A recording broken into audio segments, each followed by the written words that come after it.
All right, ladies and gentlemen, we are live with Group C, but we are still figuring out our roster. And by figuring out, I mean I'm making the decision now. C is like 3, which is 3, and that's 3.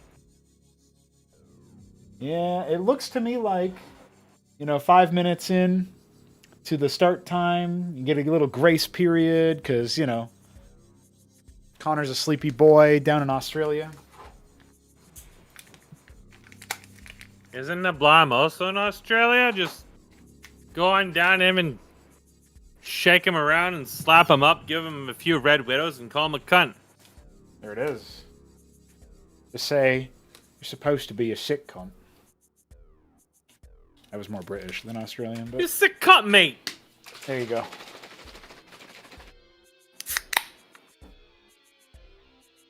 Go ahead and boot up my stream chat, too, because that would help me manage a stream.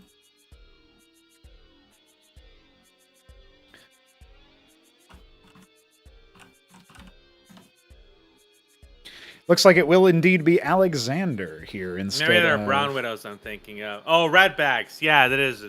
Aha. I got them confused. It's been a while since I've seen the video of the Australian guy using a homebrew flamethrower to torch them off of his various background plants. It was the most Australian thing I've ever seen. Yeah, why not? Make it happen. I think they were still, they were from the family of widows, but they were very different color. And they just, infest some parts of the place. They're just all over the damn place. That's why in a lot of those places, people cultivate mud dubbers. They are a solitary wasp that feeds spiders to their larvae. And what people will do when they're on property that has these things is they will leave an outdoor tap on very low to create mud, and it draws the wasps to them. You learn a lot when you're trying to do pest control. Yeah. I actually apply a lot of that to my talk about open world and how no game tries to make a living open world, because I was using ants and termites more as my examples and wasps in this case, but there's a lot of symbiotic relationships between, bees and flowers is a really obvious one. And games don't do anything with that at all. Games are just a big old mess. Yeah, ram of potted plants, that's where all of his were. So he just torched him. Who needs your plants, dude? Just light them on fire. Yeah, well, apparently the plants survived. He had a tree or something that had a whole bunch of stink bugs on it. He just torched it down. The tree survived because he's not setting the tree on fire. It's just roasting all the bugs off of it in a split second. Well, apparently it was his mom's plants, and they were all over the place. So. Oh, dude, I got my Twitch message I trust incorrect. Australians to do whatever they feel is necessary with Australian material. Yeah. Over here we have yellow jackets, and they're way worse than fucking spiders. We are now selecting our first 2 players to play on Repulsion. Okay, we've got some numbers here. We've got 39 from Biddy B. We've got 20 from Neblime. What's Alexhandr's going to be?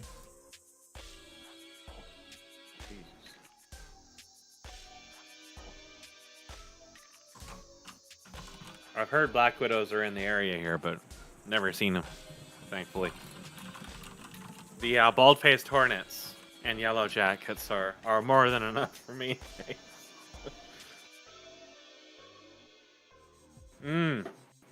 We're technically in the range of the Asian giant hornet now, too. They were spotted within 10 minutes of me a year or 2 years, 3 years ago now. So those are the ones that can apparently, in Japan, if you get stung 10 times by them, it's compulsory to go to a hospital because you can die even if you're not allergic. So. Oh dear. I guess 69 every Ascension and never won the roll. That's so disappointing. That is I think it's rigged against you. Well, let me just confirm that it wasn't indeed 69. The number this time around was 24. Closest being Neblime, second closest being Biddy B, so Alexhandr gets to sit this one out. What does that mean? Does that mean that Connor's going to wake up and steal his spot? Oh, shit. Alexander's going to have to 1v1 him. Yeah, they're going to have to fight in a best of 9 to see who gets the spot. Yeah, and then we'll continue our game after. All right, boys. We'll do a quick ready check. And we'll get into Group C, our third and final group, because that's 3. Ben Taberski as Protoss against Neblime as Zerg. Alexander's going to be rooting for Neblime, I'm sure, because he's Zerg, but he should also root for Ben because he's an old head. I'm rooting for Ben. Ben's got this. Going to be the T-green Zerg in the bottom left is Neblime. Meanwhile, we've got the Palatinate blue, Ben Taberski. A dashing color, if I don't say so myself, in the top right. Repulsion by V7 is continuing to be our starter. We'll see if that changes for Ascension number 5. But until then, enjoy this platform map. This is the first time I've seen Neblime in a tournament, right?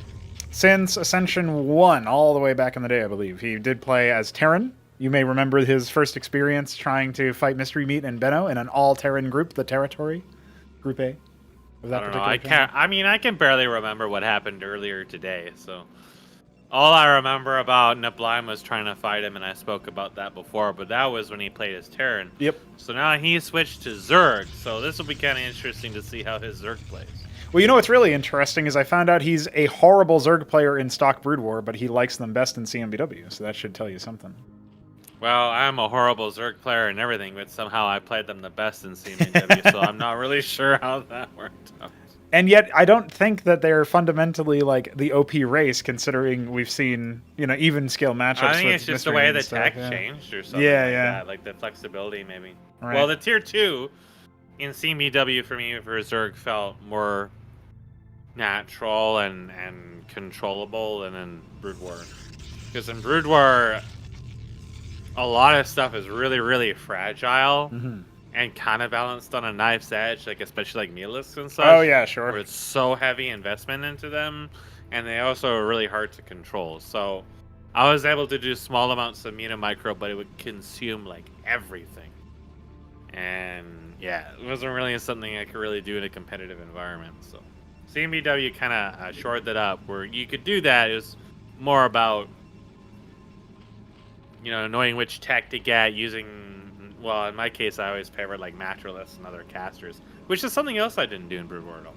Yeah, interesting. Because the casters felt more binary, mm-hmm. Whereas at least with the Zerg in this, I mean they've changed a lot since I really played that much, but they're still like a little bit more like universally flexible.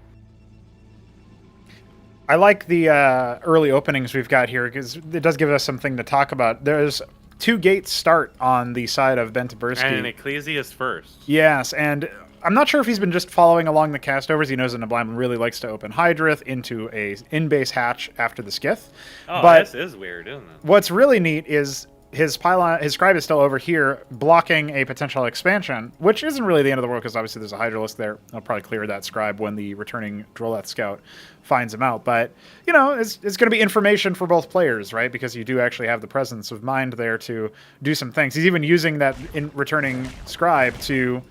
or returning Droleth, rather, to do a little bit of scouting around for proxies. I think that scribe is actually going to die. Neblime does go ahead and sick on it. One more shot will do it, but did he lose? Okay, never mind. He doesn't lose the Skith. There's some sloppy absence of micro as Ben is waking up at 9 p.m.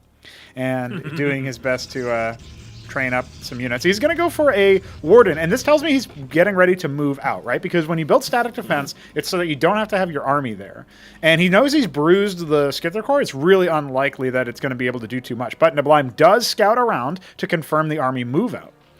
And this is another spot where Neblime can be caught off guard. It's the early stages of the game before he builds too much military. He's even now down 4 workers, right? Because he's used his second Hatcheros to get out more military units this time around because he has to. He's been forced away from any opportunity of being greedy like he likes to in some of those Shambler casts that I've done recently, where Neblime has just decided to go for like 50 workers before having more than, 1 digit worth. Like he's not even at 10 military units sometimes at that point. So you're starting to see his playstyle have to shift aside. He realizes, okay, maybe people are wise to my tricks now. I haven't watched any of these castovers. I just haven't had time with everything else I've been doing. But this is definitely, I guess it's kind of the natural evolution you would sort of expect after the Larvosk change. So I'm not really too surprised to see it, but it is a very big early game investment for that immediate Hatcherosk, especially when it's not even being used for an expansion. Right, yeah. So it's really, really, really heavily greedy, and I don't know about breaking this ramp, because it's 3 Azuricores alone are going to be a little bit difficult to break down, and it's not like he's swimming in damage right now, but... Yeah, if he had like 3 or 4 Dracodons on the low ground, maybe Ben could have actually gone for something here, but it doesn't seem too likely, and it's just more and more military. Only now is Neblime starting to pad his worker count a little bit. Even worker count at the moment, but at least for now, doesn't seem like he can really move out either. He's going to come and move in here and tickle, but I think there's just too much damage from the Zerg at the moment. Yeah, the Zealots are absorbing a decent amount from those Hydras, and thanks to the Ecclesiast, but eventually they all fall, and he only really gets a single Azuricore for his troubles. A little bit of a scuffle trying to get up the ramp, and not really great focus fire onto the Azuricores after. So now, at this point, Neblime can go ahead and take an expansion. That is sorely lacking from Ben, although he's doing it at around the same time. Zerg do have a little bit of a tempo advantage. Their town center builds a lot faster, but there's a lot of kill pressure potentially here. Yeah. He even cancels his Nexus. He's thinking to himself, I need to be able to defend against this push. So wisely realizing the situation is going to try to maybe hold the ramp with Zealots and just keep pumping them full of shields using the Ecclesiast. Yeah, I think it was a case where fighting to the very end was really unwise. The second he saw how many Hydras there was up there, he needed to really disengage and get some Dracodons before moving in again. But since he lost his army, he lost pretty much all map presence at the moment. And you were saying that Neblime tends to go for a greedy build. Well, he can easily pivot into that now. Yeah. He has complete control of the game. But there is a Lakizalis coming. I don't see any transport, so I'm not sure that's going to be strictly defensive. He's just going to walk it. And then immediately into a third base. Yep. Yeah, I think the Lakizalis could just be used for containment if he wants to stop him from moving down the ramp, or even just moving out of a 2-base situation, while the Zerg, on the other hand, just really heavily saturates workers. That could also be a move here. And it's going to be an Argosy. That's the moment of choice here for Ben. Now, the Argosy has access to what was previously on the Fleet Beacon. So the Solarian and the Empyrean are now trained from that structure, as well as the Magister, Epigraph, and Didact. So you got to keep those units in mind when you see that kind of structure. And, we could even see, more gateways be added, go into maybe a recall into the base or something. But first of all, I do think Ben does need to expand, and he's aware of that as well. He's going to be going up for that now. You can use your efficient units as Protoss versus the more spammy nature of Zerg, especially before you get into really high Hatcherosk counts. You can definitely use that to your advantage as a Protoss player, but it relies on you being able to get access to that, tier 3 tech in the case of the Argosy. Yeah, I don't know. When I think against Zerg at this stage in the game, the heavy air is too slow to get, and you need quite a few of them to hit a point where you can really start to melt Hydras. So I'm not sure if he's really going to go for something like Empyrean or Solarian. I kind of don't think so. Didact isn't necessarily a bad idea, but it's not very mobile. And I feel like what he kind of wants right now is to be as mobile as possible with maybe Legionnaires. Well, as the Lakizalis start counting up a number, their Legionnaires are going to melt trying to actually assault a real position. But it is actually going to be an Empyrean. Okay. So, I mean, it certainly can work, but it is an open map, and Hydras can surround them very easily. So he's definitely going to want more beef. Definitely going to want some beef. This Zealot should be able to confirm the base in the bottom right. It doesn't quite get fast enough, or far enough, rather, I think. But he might have suspected it anyway, and he might have even seen the Hatcherosk being built at the edge of the ramp there. That's obviously going to spread Kager around, and that's going to be for the purposes of... Oh, no. Oh, Neblime has trapped one of his workers. Oh, it's a disaster in the main. Spinning forever. Well, at least he's getting a workout unlike the ones that were burrowed, I guess. Yeah. This one's a lifter. Spinning forever. Tier 2 on the way for Neblime. He's just now put it down alongside his Quazeth pool, so he's going to have access to all the Tier 1 tech for a time. Going up to a fourth the one base, I mean, this is Imperium. kind of forcing a move out here from BDB since he knows that he can't just rest on his laurels. He doesn't have an embassy nor a witness, so that means that it's going to be really hard for him to siege the Lakizilisks with a ground army. But if he can posture aggressively, maybe he can take the ramp, for example, if he positions well ahead of the time and then just sort of susses out where that Lakizilisk actually is. This is just such an extremely... You know, what Neblime is playing like right now reminds me a lot of Benno. It is just like a Zerg version of Benno, maybe a little bit more precisely executed. Where, I mean, Benno would make a lot of infantry by this point too, but it's just like they're really, really, really heavy into expanding. Yeah. It's really what we saw a lot from Benno early on. He's up to 80 workers as of right now. Yeah. But look at his military count. He's got he's got less military than Ben, and Ben's units are a lot higher quality. Especially when the front line going down, that means that there's no more Izira cores. The Zealots can reign supreme over those Hydras. And so the fourth base is going to go down. Is finished, though. Yep, he's already getting that back to Swamp. Like, it's only one Empyrean. He's lost a fair number of Hydras, but if he can get his economy in a state where he can start getting tier 2 units, then he's going to turn this around very, very quickly. Yeah, you need a critical mass of Empyreans to deal with all those Bactylisks that are about to be heading your way, especially since your Zealots and Ecclesias are just going to start melting to them. But the thing about Neblime is that although he had a high worker count, a lot of his money kind of went into upgrades at the moment. So he can't immediately morph all of his stuff right now. If BDB was able to kill a chunk of these Hydras before they morph, he could continue to get some momentum off of this. There is, however, a Vithrilisk coming. Yep. But he is not pushing, and the unit count is continuing to increase. So it's going to get harder and harder and harder to push this.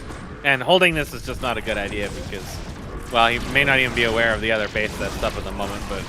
Zealots are actually just charged over the ramp to try to join the forces, but no more Ecclesiasts to boost their shields. However, they are far enough away from the Lakizilisks that I think it might be okay. The question is, can the Empyrean stay alive versus the armor rend of the Vithrilisk? It doesn't look like that's going to be the case. It has no armor at that stage, and the Bactylisks are going to rip it limb from limb. So this is going to be a bulk of Ben's army falling. There is another Empyrean kind of in no man's land. Needs to, get the hell out of Dodge if it can. It should be able to outrun everything. Even the Vithrilisk can kind of keep pace, but it's pretty low, so that won't really be a threat. But, I mean, the bigger threat at this point is definitely that he's only now setting up his third base, and Neblime will scout that out with the Skither Core in the top left. No.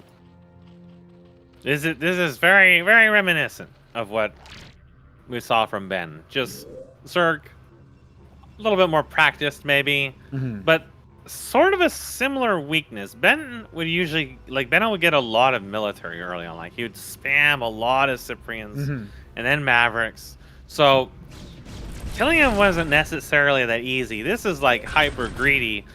But the offset of that is that when you are being pressured, you can just rotate to building military like he did.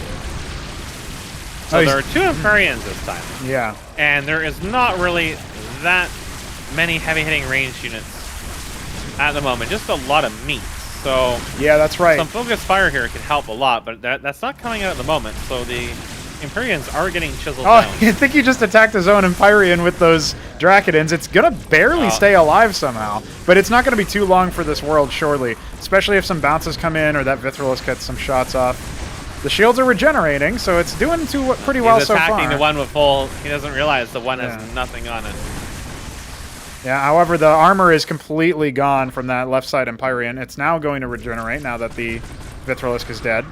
And that Skither Core starts mutating into a Vithrilisk. That's obviously not going to last too long, but it does intercept the projectiles from the Empyrean. So at the very least, there's that. He'll focus it down. It's just going to be some Bactylisks left. They shouldn't be able to do too much here. Although the Hydras actually are a little bit more lethal with more armor pens. So it's kind of funny, but... Yeah. He's no haul on those at all, so... I mean, Neblime could have dove this, and he might have been able to get an Empyrean kill when he still had all those units up. Yeah. And they were focused on the Cocoon, just swinging forward right away and just suiciding them. Might have been able to trade for one, which would have come out better than just killing the Warden that didn't really offer anything. There was actually a Solarian coming. There is indeed a Solarian on the way. at the worker count of Neblime. Yep. He's Well, rebuilt that bottom base. Look at this. He's getting to that point where he's definitely oversaturated his bases, right? Like we're looking at 43 workers on the bottom middle base there. That's his fourth. We've got 23. Okay, it's a little bit more sane worker counts on everything else. So he's just really heavily oversaturated the base in the bottom middle. But he is taking a fifth in the bottom right and has lots of Hatrosks at this stage. There are so many Vithrilisks. There are so many. You can fight them with Empyreans, but you need a lot of Empyreans. Yeah. You need a minimum of like 6, 7, 8. And you need to make sure that they don't split and you get a good burst on them. You got to draw them into you. It takes some finesse. BDB is a very, very long way from getting any kind of nuclear amount of Empyreans. In fact, he went to building Solarians, which are going to be a lot less effective since they don't have any splash. Yeah, if the number of Vithrilisks is still small, the Solarians can really heavily focus fire them because they have such great DPS on the Stewards. The problem is the number of Vithrilisks is, what is it, 8 now? And there's probably going to be more coming if I had to guess. Bactylisk's on the way from the Kaffirlosk, so... Neblime's game plan at this point has already been a success, I think. Yeah. I feel like that attack was never intended to kill. It was just intended to force his opponent to go defensive. And it's been successful in that regard. Now we're looking at 1, 2, 3, 4, 5 bases at medium to oversaturation versus 2 bases that are saturated and 1 that is about medium saturated. If Neblime wants to, he can go straight to tier 3 if he wanted to bank out, but given that he's still building tier 2, he's just going to probably just build a huge amount of just a little mix of stuff here. Just mixed units and then the Vithrilisks to focus on the air. And it's just going to be an unstoppable wall of units. And more importantly, there's no real contest on any of his bases at the moment. He's already hit what is basically like the winning condition for what he wanted to do by forcing BDB out and killing a chunk of his units in the process. Because when you lose the early Empyreans, it stops all of your momentum.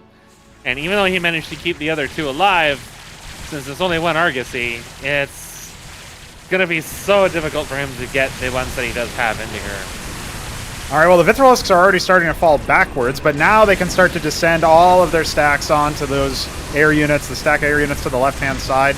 That's going to be really the bulk of the damage as well. One Empyrean is attacking Quasilisks and not attacking the Vithrilisks at the moment. Yeah, I mean... One goes down, it's... Oh, the problem with this fight is that there were 5 Vithrilisks, right? Or there were 8 Vithrilisks, so 3, almost 4 of them got killed, right? But the bigger issue is that the ground army could have been focused down by Ben instead, and then, obviously, the Vithrilisks, what are they going to do? Yeah, they can chase your air around, but you can fall back to defenses. At least then your Nexus is safe, or the rest of your military units can survive. But that didn't end up happening, and now Ben's in an awkward position. He does have a Stargate training Panoptises, but that's going to bode even less well versus these Vithrilisks for obvious reasons. I mean, he's getting a Grand Library. Storm would be very good in this case because it was a lot of like fairly low health units and then stacked air. Right. But I think it's going to be too little too late. Well, look at, I mean, there's 2 more bases coming out for Neblime, and he's got just a horde of units streaming on in, really taking the selection extender to its limit at this stage, with a Matrolith on the way as well, a couple of them, in fact.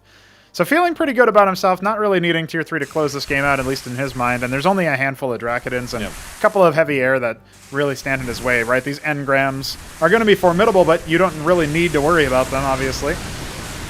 And here come the he has so many well. individual small units that it's really just a matter of moving at this point. There's just nothing really to slow them down. The engrams are going to get tickled to death. Oh yeah, and particularly with the Rokors blocking the shots as well, you can't even really focus fire or anything there. And the GG is going to be called. Neblime will take the first match here, and his challenger will be Alexhandr, another Zerg player. So we're going to see some ZVZ matches pretty soon.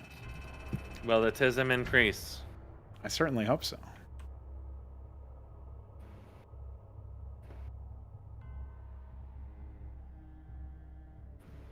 That was a very convincing performance from Neblime. And I was a lot stronger than what I saw out of his Terran. Yep. Like, when I played against his Terran, I was able to cheese him out a few times because he didn't know the cheese I was doing. Right. And then the games that I wasn't able to win, they were still really drawn out. In these games here, it seems like he's tightened up a lot. And this looks to be much more formidable than what I was playing against. But you definitely can tell that the early game, that build is really, really vulnerable. Oh, yes. And yeah, I he feel had to like pivot that away if from his Ben focus. didn't overcommit, he wouldn't have had such a bad snowball. But yeah, even after that, there was still like some damage he dealt with the 1 Empyrean. It's an attack type that moves slowly and it kills slowly. And the Zerg was already at the stage where by the time you start destroying substantial amounts of his buildings, he's going to be building an army that's larger than yours. So balancing that out and not losing your early units, I think for us is quite difficult to play in that situation. And Neblime's builds, an overall approach to that kind of really exploited that fact.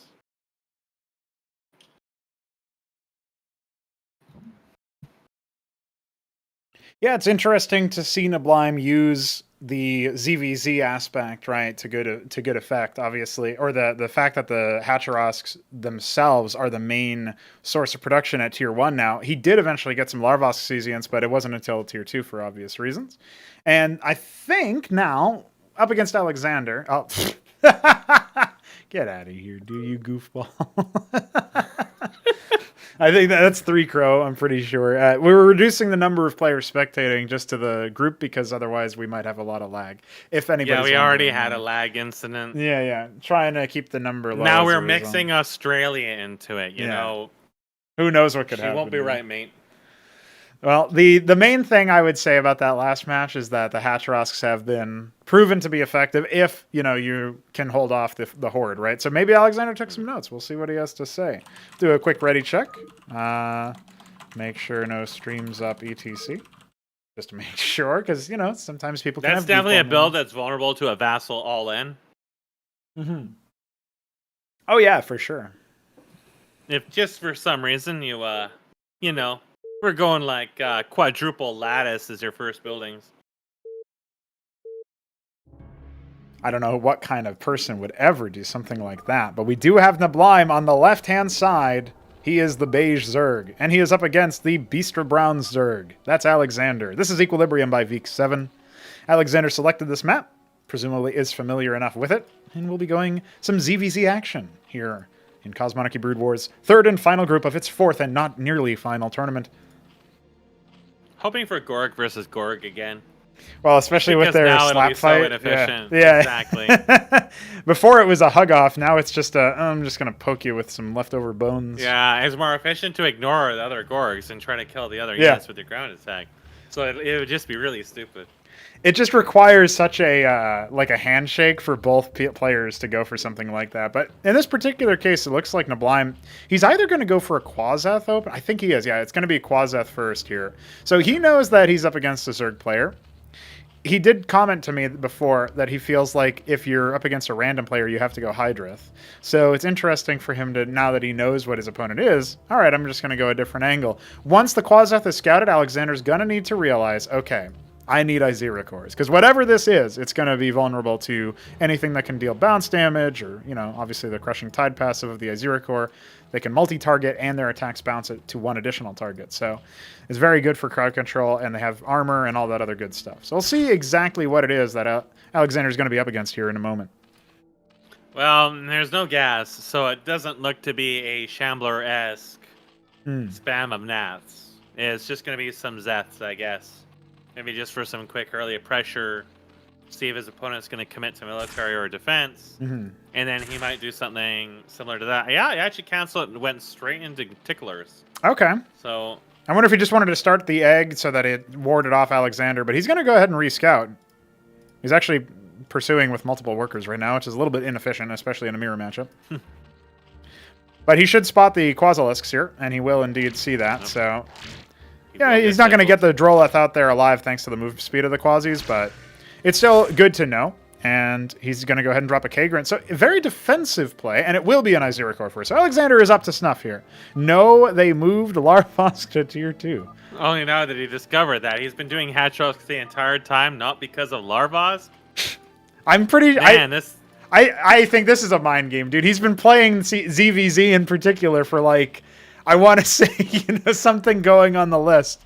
Oh, maybe it's because he is... You gotta get... No. It's Alexhandr who built a Kagrant here next to his Hydrith, and that's the kind of SimCity you would have. And he was sad for his opponent. He's like, "Yo, they did that. They moved that away. What are you doing?" And yeah, well, you know what I would say is that this is the wrong opponent to get typing. You get Shambler to yeah. type. I don't know if it works against Alex. Okay, the problem is that our homie Alexhandr has double circuit, thinking it was going to be an all-in or something, and it wasn't. And it wasn't an all-in. It was an expansion. So it was like I figured. It's a probe to see what he was going to do, and now it's double circuit, and now it's an expansion. Yeah, so, if we had the opportunity to go for something like, if these two Kagrants were actually some other thing, then maybe what we would be able to see is a big set of military, and then they could charge down and punish the fact that Neblime's 6 military units, 4 of them are Quasilisks and they're back home. There's actually no static defense anywhere. He already committed the larva. Yep. And the workers too, so he doesn't have as much had income. No other units, so even if he wanted to do that, he didn't have the units to engage that. So there is the Zethicor that's just burrowed out there. This one here is just spinning around in a tight circle. No trapped workers yet. There's an Ovaleth being created by Alexhandr, so I wonder what he's planning with that. He can't lift off the mutated Cesians, so... Is it going to be the Azura core drop? Oh, he's actually spotting the Zethicor with the Ovaleth. That's funny. Oh. It's not responded to by... Neblime didn't move his camera over there, so he actually doesn't know that there's an Ovaleth. But I think maybe he saw the Skith, because he's rotating his Quasis up. The other Zethicor might have spotted the Skith. Maybe. There's already a Spraith there for coverage, so that shouldn't be too difficult. But it's going to confirm that there is indeed a Hydrith. It'll also confirm the expansion. Right now, the worker count's actually pretty even, but Neblime is going to have more salience with that since he has his expansion.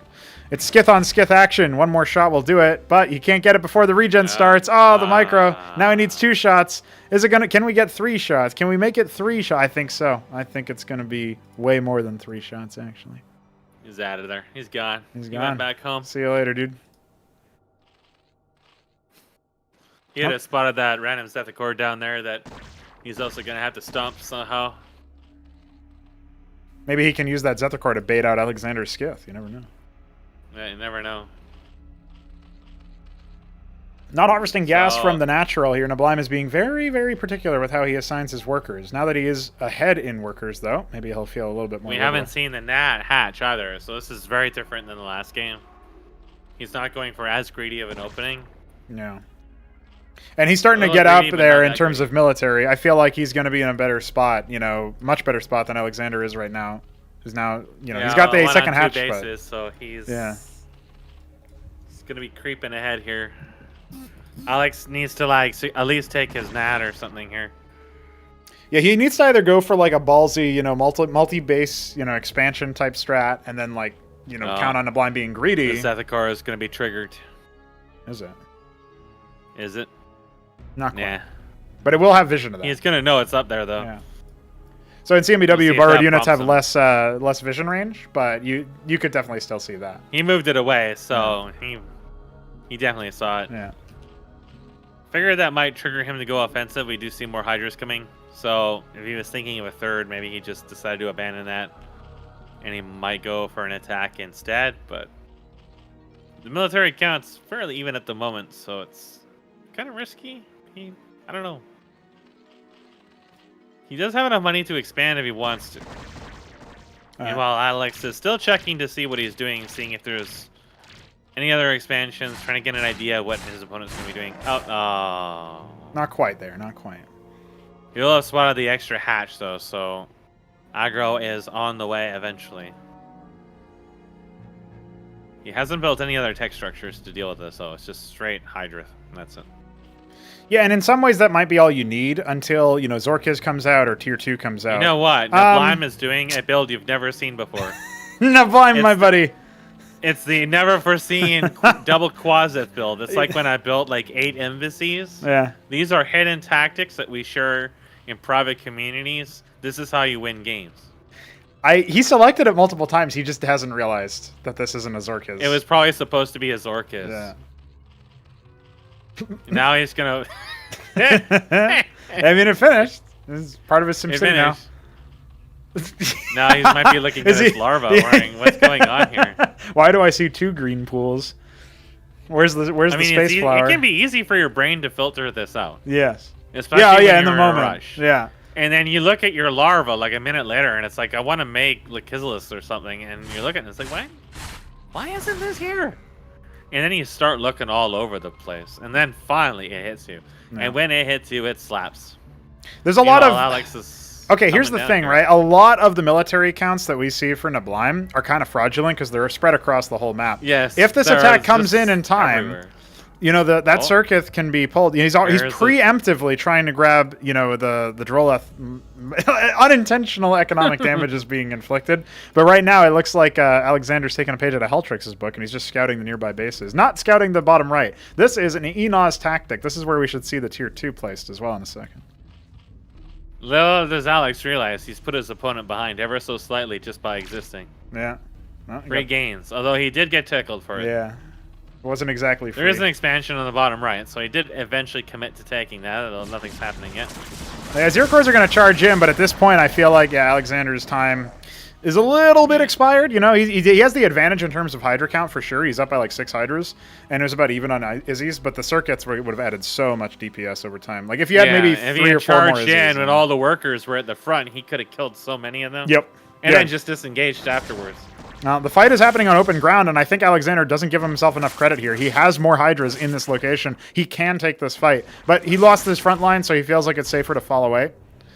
And he does have more Hydras back at home, so he just wants to hold on to the advantage for sure. The Skith that runs away. Yeah, intimidated. He could have tickled the Ovolith and really just caused a headache there, but he didn't want to. Well, a single Hydra has shown itself in the bottom right. We'll get a single worker kill for its troubles. Doesn't look like it was going to accomplish too much more, particularly since it wasn't on focus target. Yeah. Well, the burrow would have traded 1 for 1. Very close. It had 1 HP left. Oh yeah, that from one of the wounded Hydras. 1 for 1 plus a worker. Yeah. Well, even just the information that it gained is very valuable. Now you know your opponent's on a 3rd base. Alexander is behind in workers, particularly low on saturation and is natural. He's also behind in tech now, as the Iris has arrived. Now, here's a question. Okay. Will he morph both Quasi-Pools? Yeah, do we need 2 double Kalki Ponzi? You might as well commit to the Because you might just swing your camera over there and see it and be like, oh, that's still tier 1, morph it. Yeah. And not a second thought. I've done that before. This is Skittercore. It's just... Yeah, he's just seeing what's up. He's confirming no tier 2, right? Yeah. Yeah, oh, right, yeah. You told me about that. He would just drive an ant seal right through your base, right in the beginning of the game, first thing. And nothing in the beginning of the game could kill it. It'd be like one of the first things he made. And it would just give him free scouting. All right, response is almost instantaneous here because there was a Zethricore in the attack path here. And the tier 2 defense, yeah. It's slapping every single thing that runs. And just burrows, too, after all that. Yeah. Now, that got a lot of damage in. The problem here is that these static defense structures won't hold up for too long, and the cliff advantage is Alexander's, but I don't think he has quite enough units, and he is pretty tunnel-visioned onto the static defense themselves.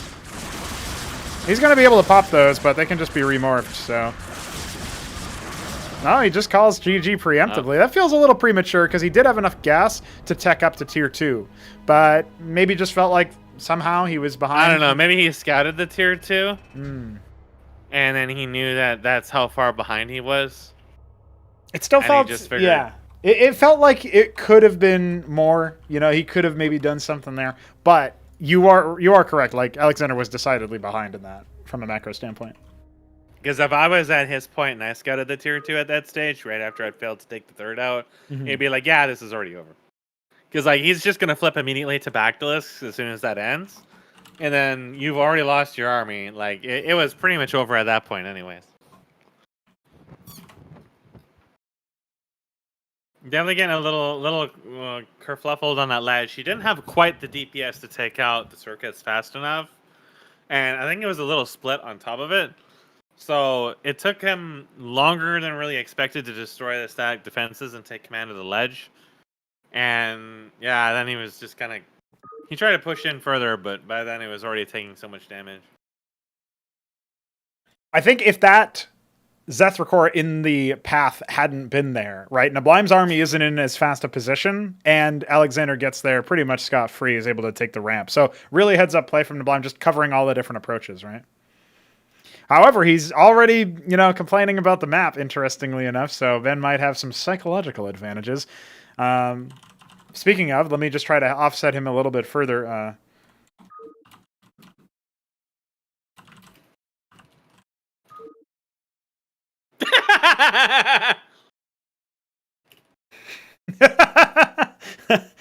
What if he snipes one? It's true, honestly.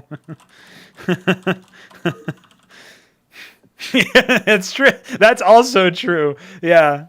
Shambler did have 3 Hydrith dens. Jesus Christ. Let's wait for Ben to... All right, let's get into our third match. This is, speaking of 3, I mean, this is match 3 of the group. It's the third group, and there are 3 players in each group. That's 3 threes. We're heading on to Boskevine by the Beaver. Beaver-Kavine. Beaver-Kavine. It's going to be the Tomato Protoss of Ben Taberski in the bottom left. That's their color, by the way. And Snow. And that's not the player. That's Neblime's color. Zerg, top right. Now, Neblime said... Neblime did say... This is a good pick versus him. I wonder why. I wonder what his, mental block is on Boskevine, right? It's been around a while. It's a small map with 2 spawns, and it's harder to take thirds on this base early into the game. It's much harder to defend against. If you take the one out in front, you can be backdoored to the natural. If you take one in the corner, it's really far away from everything. Yeah. So I think this map does not play as well in what we've been seeing him doing in the last couple games, where he's been going for a fairly fast third, even in cases where it seems like he might be at kind of a disadvantage. The way that he plays is definitely very greedy. I don't know if Ben or Alexhandr are really at the skill level where they can abuse that very intimately, but if he just keeps doing the same thing over and over again, they'll figure it out one way or another. And that can just be by cheesing the shit out of him. And this build is definitely, like, you could see someone like Meat just cheesing the shit out of him when he tries to take a third and an internal hatch off of, like, 10 units some minutes into the game. Like, a proxy feat or something like that would be a mess, and there's an early Zorkus. It's going to be a Zorkus first versus double gate. I think maybe Neblime is aware of the same things that you are, where he's saying, my playstyle is to get these macro, this fast third base, maybe even go higher, just hold on for dear life. And so I'm going to go something completely different and unexpected versus this Protoss player. But when he scouts double gate, he might be a little bit dismayed, right? You think about everything that's good against Lakizilisks, you think about everything that's good against Gorgorkors, a lot of it does come out of the double gate. And if Ben suspects Lakizilisks, he can just bank for an embassy. It's not really that big of a not a huge difficulty, and plus gives him the ability to compete with the Zerg player in terms of worker production. Yep. I mean, you don't even have to necessarily get an embassy. A Warden and a Drakiden can be enough if you know if he goes an Ovolith. If you know where it is going, you deal enough damage, you force him out right away, depending on the positioning. But if he does go for an Ovolith Lakizilis drop, it's also very expensive. He has to deal a ton of damage, and it's actually going to be Gorgor. So yeah, interestingly that's definitely still dangerous. I would say more dangerous than Lakizilis because it's generally easier to pull off. But Gorgors have been rebalanced since I have fought against them with Protoss. So I think that this is probably the best case BDB could really hope for in terms of what he decided to go versus what he built. Yes. There is going to be a Lakizilis coming probably just for defense. Yep. So I think this is going to come down to is if BDB can take out this Nat and contain. Yeah, what I would like to see out of BDB here almost is something like, if you just drop a pylon and then, there's a timer. Like, do you focus the pylon or the Drakiden, right? And if the pylon finishes, I'll drop a cannon. You focus the Warden down while it's warping in. Something like that, unironically, could be a pretty good play here, even though it takes about 35 seconds for the... This Drakiden is taking this Gorgor on a journey. Well, there's a Drakiden and an Ecclesiast on the way here, right? And so even though the Lakizilisk is going to probably keep things relatively safe, the Scribe is even pulled there, so a bit heads up there. But look at the moving shots coming out from Neblime, trying his best to disrupt the play there, and is now going to be forced away. Another Hatrosk being dropped over here, so that's a very, expensive... This is the ballsiest of the balls here. Yeah. I mean, again, as Ben... keep this one Drakiden alive, and... Yeah. Honestly, you can... Okay, forcing the cancel, that's not too bad. I was going to say you could just walk past the Lakizilisks, but the second one coming up does kind of dissuade that a little bit. This is still pretty good Quick from... snipe on that Kagran could have been good, but... Yeah, this is definitely better in terms of, early responses to what Neblime is up to. At the same time, though, Ben is kind of slipping his macro, right? Doesn't have rally points on his gateways. He hasn't lost anything yet. He could be using the Scribe to build stuff locally if he was really feeling that strongly about just trying to end the game. Just dropping a ward in there, at least spending your minerals that are floating a little bit. Just build like the 2 Drakons, just start building a warden on the ledge. Like that forces him to come to you one way or another. Yeah. You can just cancel it right after. You might lose a bit, but then you can gain a lot just off of the resources.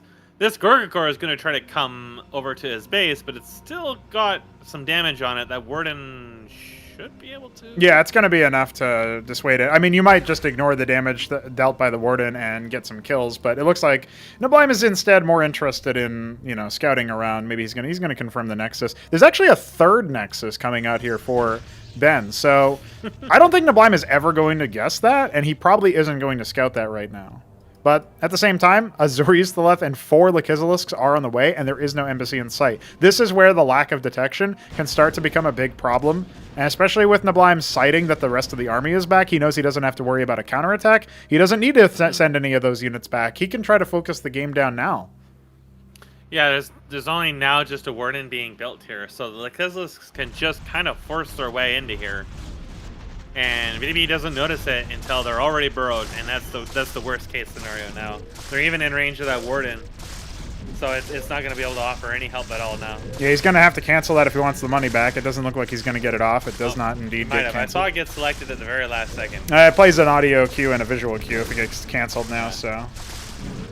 Well, that Gorgakor is dead, but it doesn't particularly matter at the moment because the Nexus is going to be next. Now, okay, there's a saving grace in that he can locally build scribes from the bottom right base if he's, being aware. The problem is he can't really attack into this, right? And there's still no embassy started back at home, even though he had the money. Oh, boy. Go in.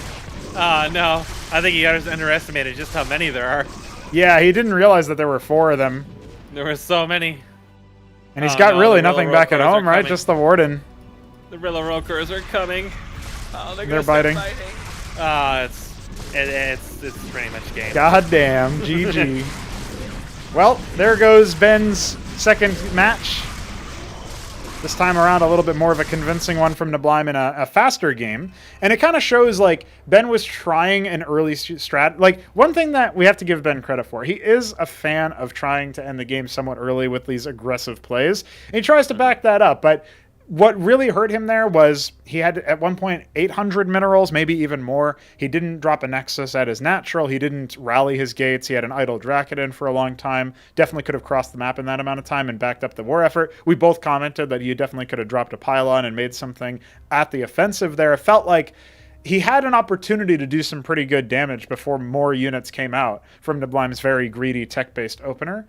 It was 100%, like you said at the beginning of that match, Mesk. As soon as we saw the double gate into the Zorkas, it was like, okay, well, this is pretty good for the Protoss, actually. But the execution was the fumbling block there, and it felt like if Ben had been able to correct at least some, maybe 25% of the things that I just rattled off there at the end, he probably would have stood a much better chance at slowing Neblime's scaling and giving himself more time, more breathing room, more mental acuity almost to be able to say, okay, I don't have to worry about as much things. The attack comes a minute later or something. Now my wardens are up. So many things could have been different.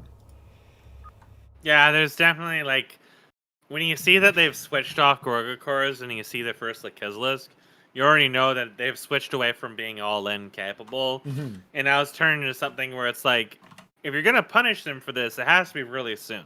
Because otherwise, this is just going to turn into a turtle for them that's going to be really safe. Or it's going to turn into some kind of all-in like what you saw at this point where it's well, you didn't have defenses up.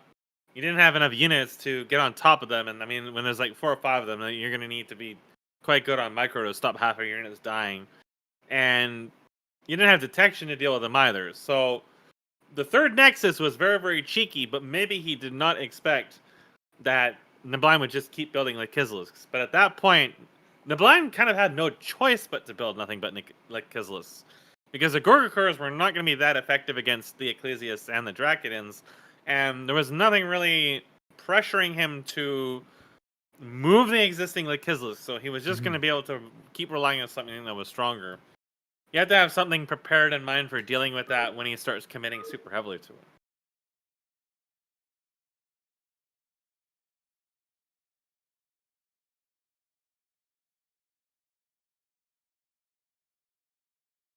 I'm liking what I'm seeing so far from Neblime. He does seem to be, well equipped here to go undefeated. I'll just update the scores real quick to confirm. And if that's the case, then we'll have a barn burner of a Ben versus Alexhandr match to close off this group stage. But we'll see. Maybe Alexhandr can surprise us in this particular one.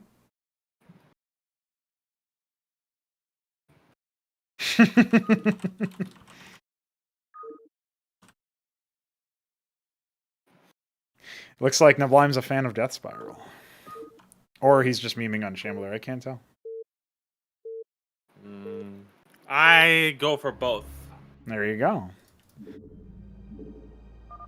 Alexhandr is going to be the Zerg in the mid-left. He's the Lemon. That's not Lime, nor is it Neblime. Neblime is Beaster Brown. Limine.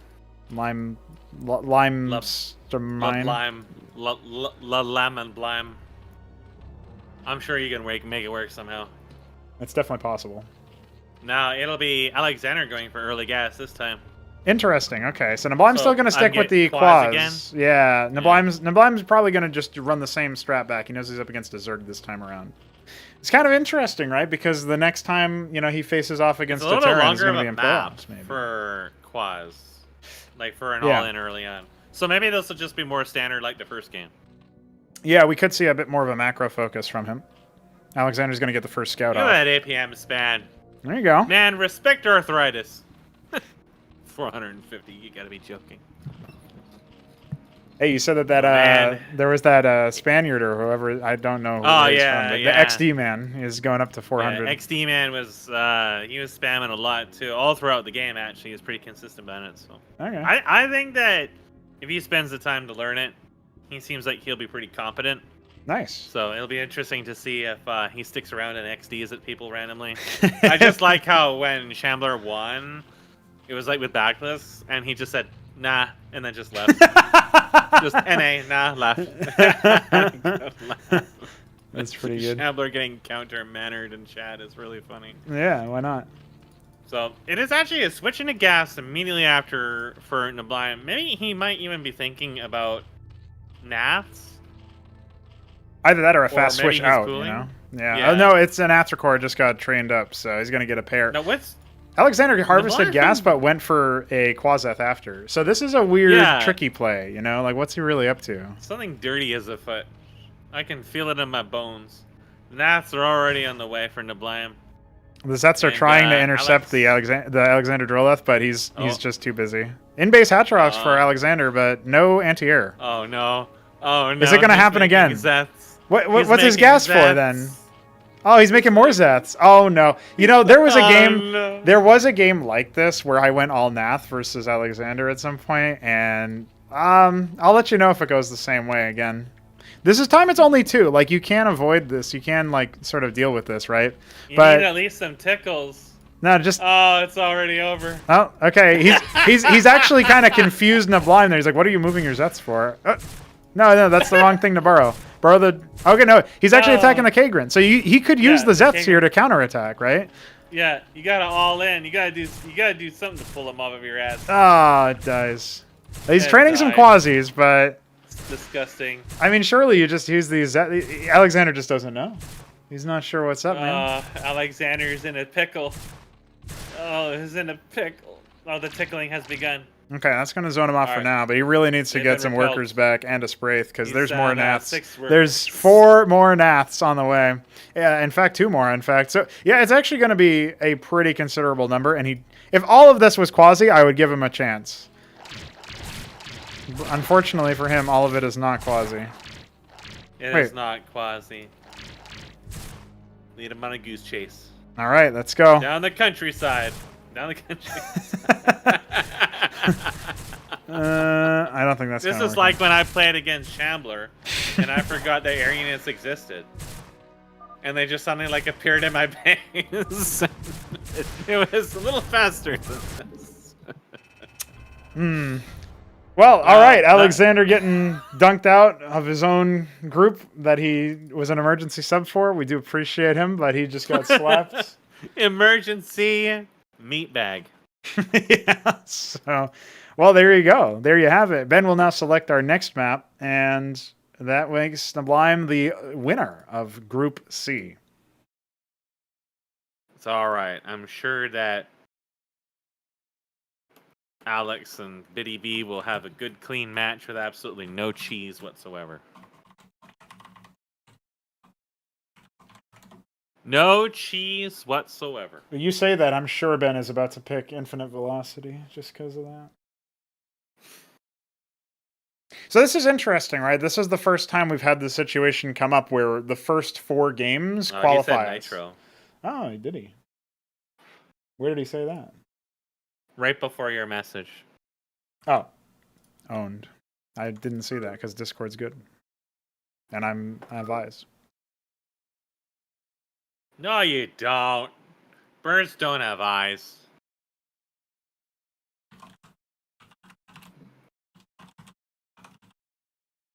Well, those were pretty convincing matches from Neblime. I'm still interested to see how he'll do against someone who has a bit more control early on, because I think that's where the weakness is going to be, and how well he transitions against someone who tries to control the map well against him. Mm-hmm. Oh, yeah. The back and forth once we hit playoffs is going to be very interesting. When we see him, I mean, if the opponents are even slightly unable or show some slight weakness in it, it feels like when I was playing against him where I could only basically defend. So he just had, like I said, just like all-in drops all the time. So his playstyle is fairly flexible. So this is definitely very different from what I was playing against, but kind of like where I expected his skill to eventually sort of end up. Definitely the switch to Zerg was interesting.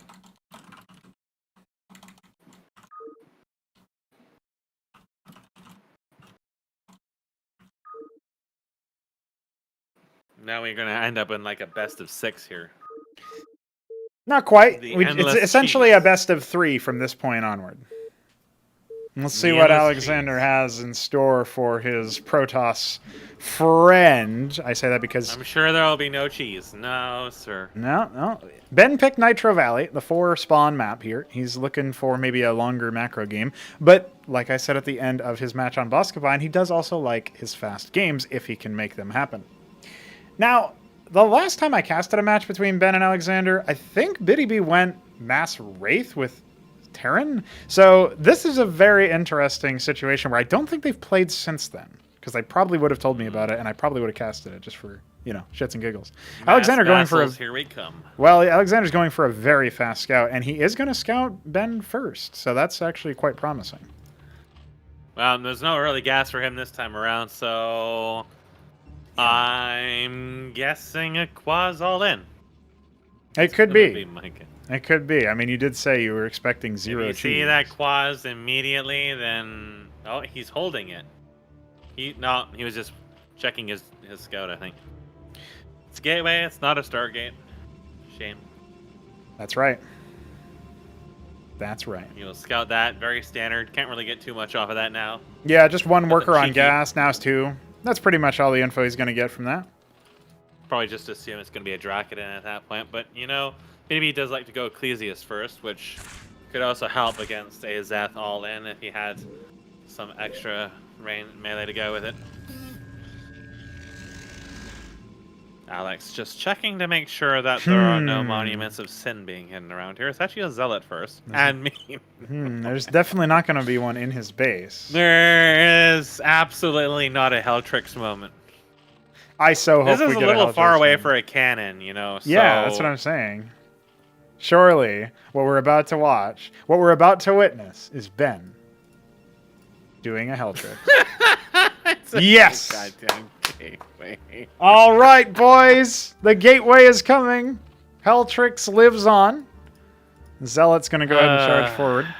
That Hatrosk, when it finishes, will see the gateway when it's done. Vision. All right, but it's going to be a while. He'll see the gateway, but will he notice it? Will he think something so stupid as a proxy gateway is happening to him at this time of year? Yes. In this season.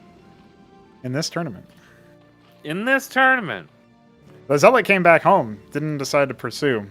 So, really, it's an unfortunate spot for it, right? If it was further down, then that Hatrosk would not have done it. And if that Hatrosk was in place there, it also would not have done it. So now, if you can make DTs from this, then you'd be in real business. But the most you can do is make a Legionnaire, and this is not really a particularly efficient build to be building Legionnaires against. So I just have a feeling it's not going to be amazingly effective. no, there's still a lot of military units over here too. There's a Matrix would be good here, or an Engram, maybe a Matrix. An Engram is expensive, but if you're gonna go all in, you may as well go all in. I'm waiting for the camera to pan down. He doesn't notice it yet. He somehow does not notice. It's definitely within vision. I promise you guys that. At least that warden must be. Well, his army is pretty big, and BDB has like 3 units that stand to die instantly. A warden, a legionnaire, and a scribe to the other side. Has he figured it out? It's not. No. He's gonna know very shortly. All right, he's gonna go for just the attack.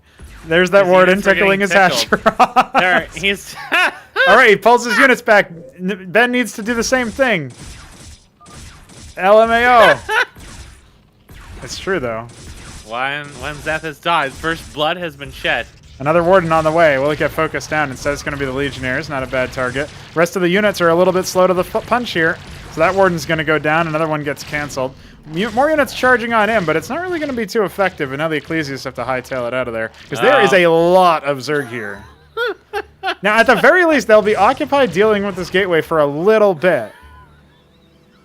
But what is Ben going to do to transition out of this when he only has like a small handful of units? You gotta build like 3 matrices on your ramp ASAP. He's got a Nexus instead. He's just gonna say, "Oh, he probably or maybe won't one attack me." engram. He can almost afford an engram. He just has to hold out for like 5 minutes. Dude, come on! You gotta know every single one of those units, and all the workers are about to pile into your base. A third Hatchrosk in the base. No expansion whatsoever. Alexander's like, fuck it, dude. I just need more production. I'm going to flood this man. But there's still not a single static defense structure. And now, 35 seconds from now, that warden's coming, but I don't even know if the game's going to last that long. I think Ben's about to lose the first head-to-head versus Alexander. No. The series opens up in the Zerg's favor, and Zerg are here. We're out of here. And that cannon's gone. Not even cancel. Fuck that Nexus. So the Nexus gets canceled. There is a defensive warden, but I really just don't think he's got enough to deal with. This 13 Zets. There's 8 Quasis. They're just gonna walk right past you and start picking off that warden.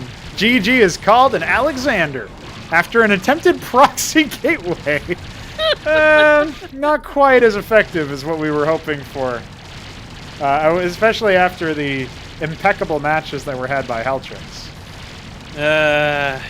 Alex is going to be looking back behind him now, too.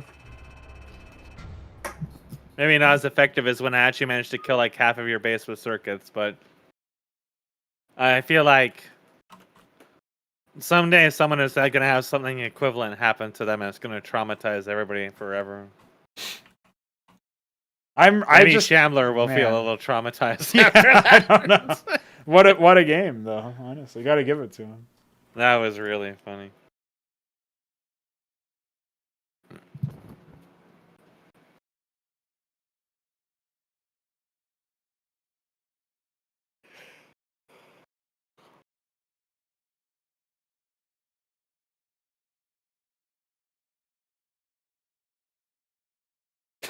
He's apparently in real life, Alexander said, "Can't believe the sneaky fucker did that. Piece of shit." And then won the game anyway. So. All right, Infinite Velocity is up next. We might see some Nidus play. Hop on in. Lobby's up. I am impressed, I will say. All right.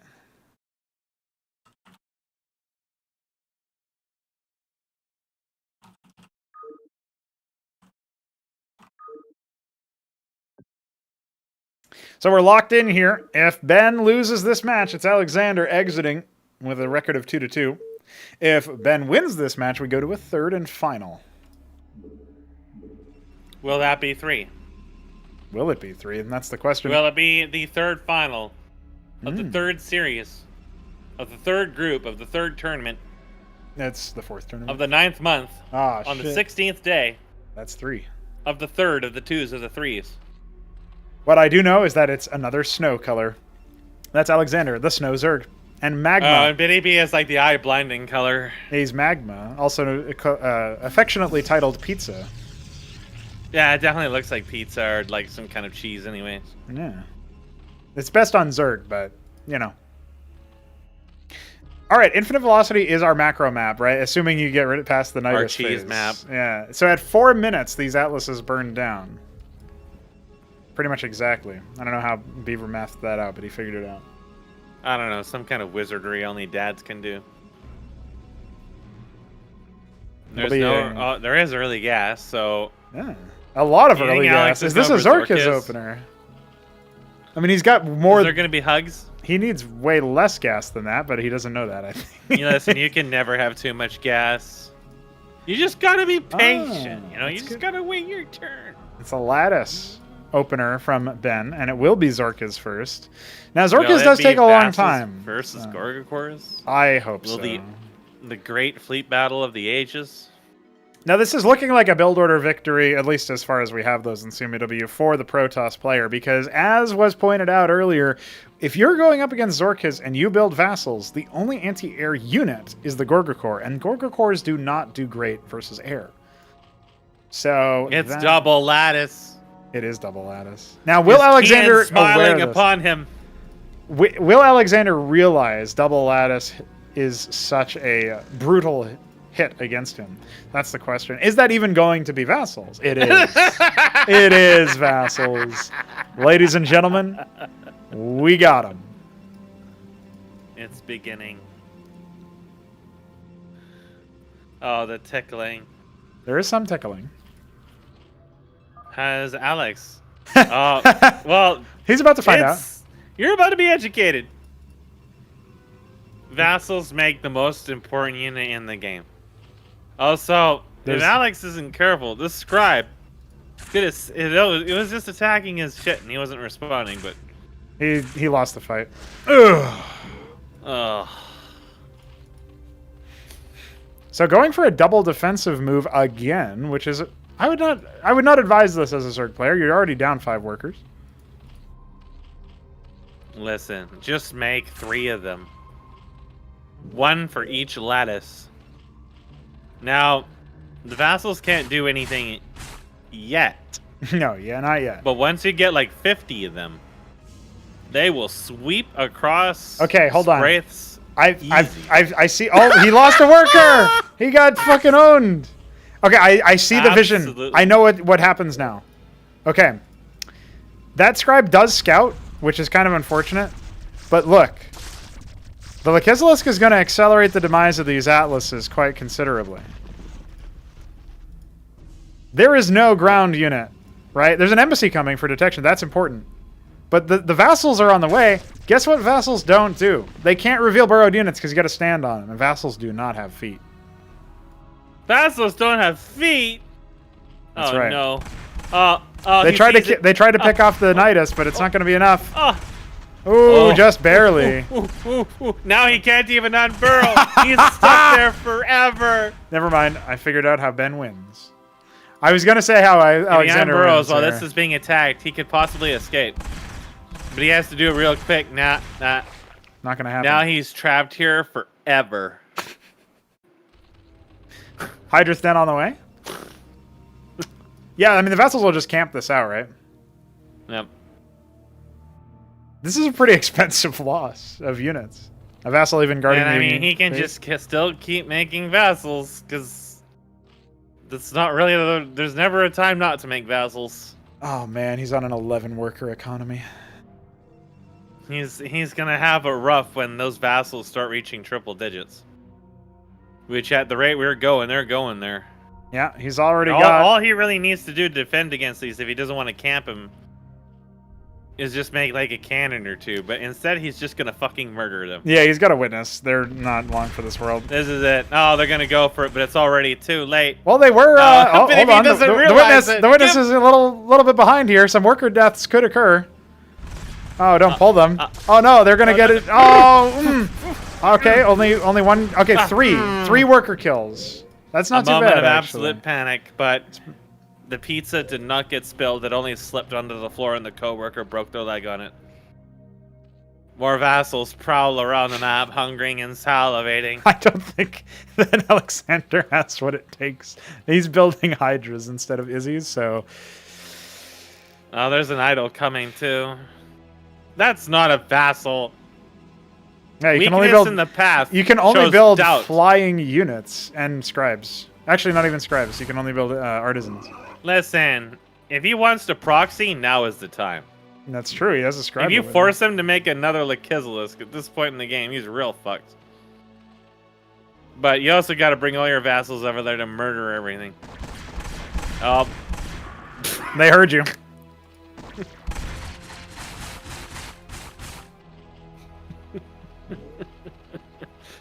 dude, if he was making gas, if he just had one worker on gas, he would have enough for an engram. You could proxy engram. You have 650 minerals. If you had the gas, you could proxy engram. Grand Library. Just outside of the sight range of his buildings, over there where that cliff is. And then he is fucked. He is actually fucked, but he doesn't have the gas. Oh, and the scribe dies a disgusting, putrid, miserable death. I still think if I'm VDB in this situation, I just ignore the Spraiths and the Hydras and I just start killing workers left and right. I've got 12 vassals, by the way. It's one base Zerg that went from Zorkas into Hydrith, lost 2 Lekizalisks for basically nothing. And still can't expand because of that one vassal. Oh, here he comes. He's abusing the timing. Or is he? He kind of forgot what he was doing halfway through the game. Get him. Just attack him. They're right there. Just grab him by the balls. Just walk in and kill one. And then if he gets away. pulled into defenses, that'll be a disaster. Oh, they're on hold position, so. Oh. This is not a super cost-efficient Not trade. the best trade, no. Too many Hydras at that point. When he has equal number Hydras to vassals, it's not good. It means you need another 30 vassals for each Hydra. That does remind me, an there was a game that I played, I think it was like a 3v3. There's 2 separate occasions, one of which I just built nothing but Zethra and the other of which I built nothing but vassals, and I think we won both of them. You know, I distinctly remember a few team games we played where I built nothing but vassals or something equally stupid, and it felt very one-sided in our favor. And that was before the selection extender, to give you an idea. Yeah, it was long before. So. It was just when you get like 2 players spamming vassals and stuff like that, one player has a hard time dealing with it. Yeah. I hated the nothing but vassals. Oh yeah, that's right. Beaver made changes to Ozone because I killed him with nothing but vassals. But then the changes he made were actually more in favor of vassals because it reduced the number of gases on the map. So that was kind of confusing to me, but I just said I figured I'd just build more vassals next time or something. Okay, but here's how he can still win the election. He's got a whole bunch of Hydras coming down here. There is 2 Amaranths, an Idol, and some cannons. Yeah, and there's actually only 11 vassals here, which sounds spooky. By the way, this expansion's about to get... Yeah, it's been spotted. The tickling has begun. Well, he doesn't really need to pull any units back, right? I mean, it sucks to lose the Hatcherosk here, but you can do some pretty considerable damage. There's a time to do damage, it's now. Well, Now he forces his way in, taking a lot of unnecessary damage here, but he'll kill those few units pretty easily. Okay, the Atreus is important here. Definitely want to hold off on that one. Hydras are getting squished up by those cannons. The Atreus dies miserably.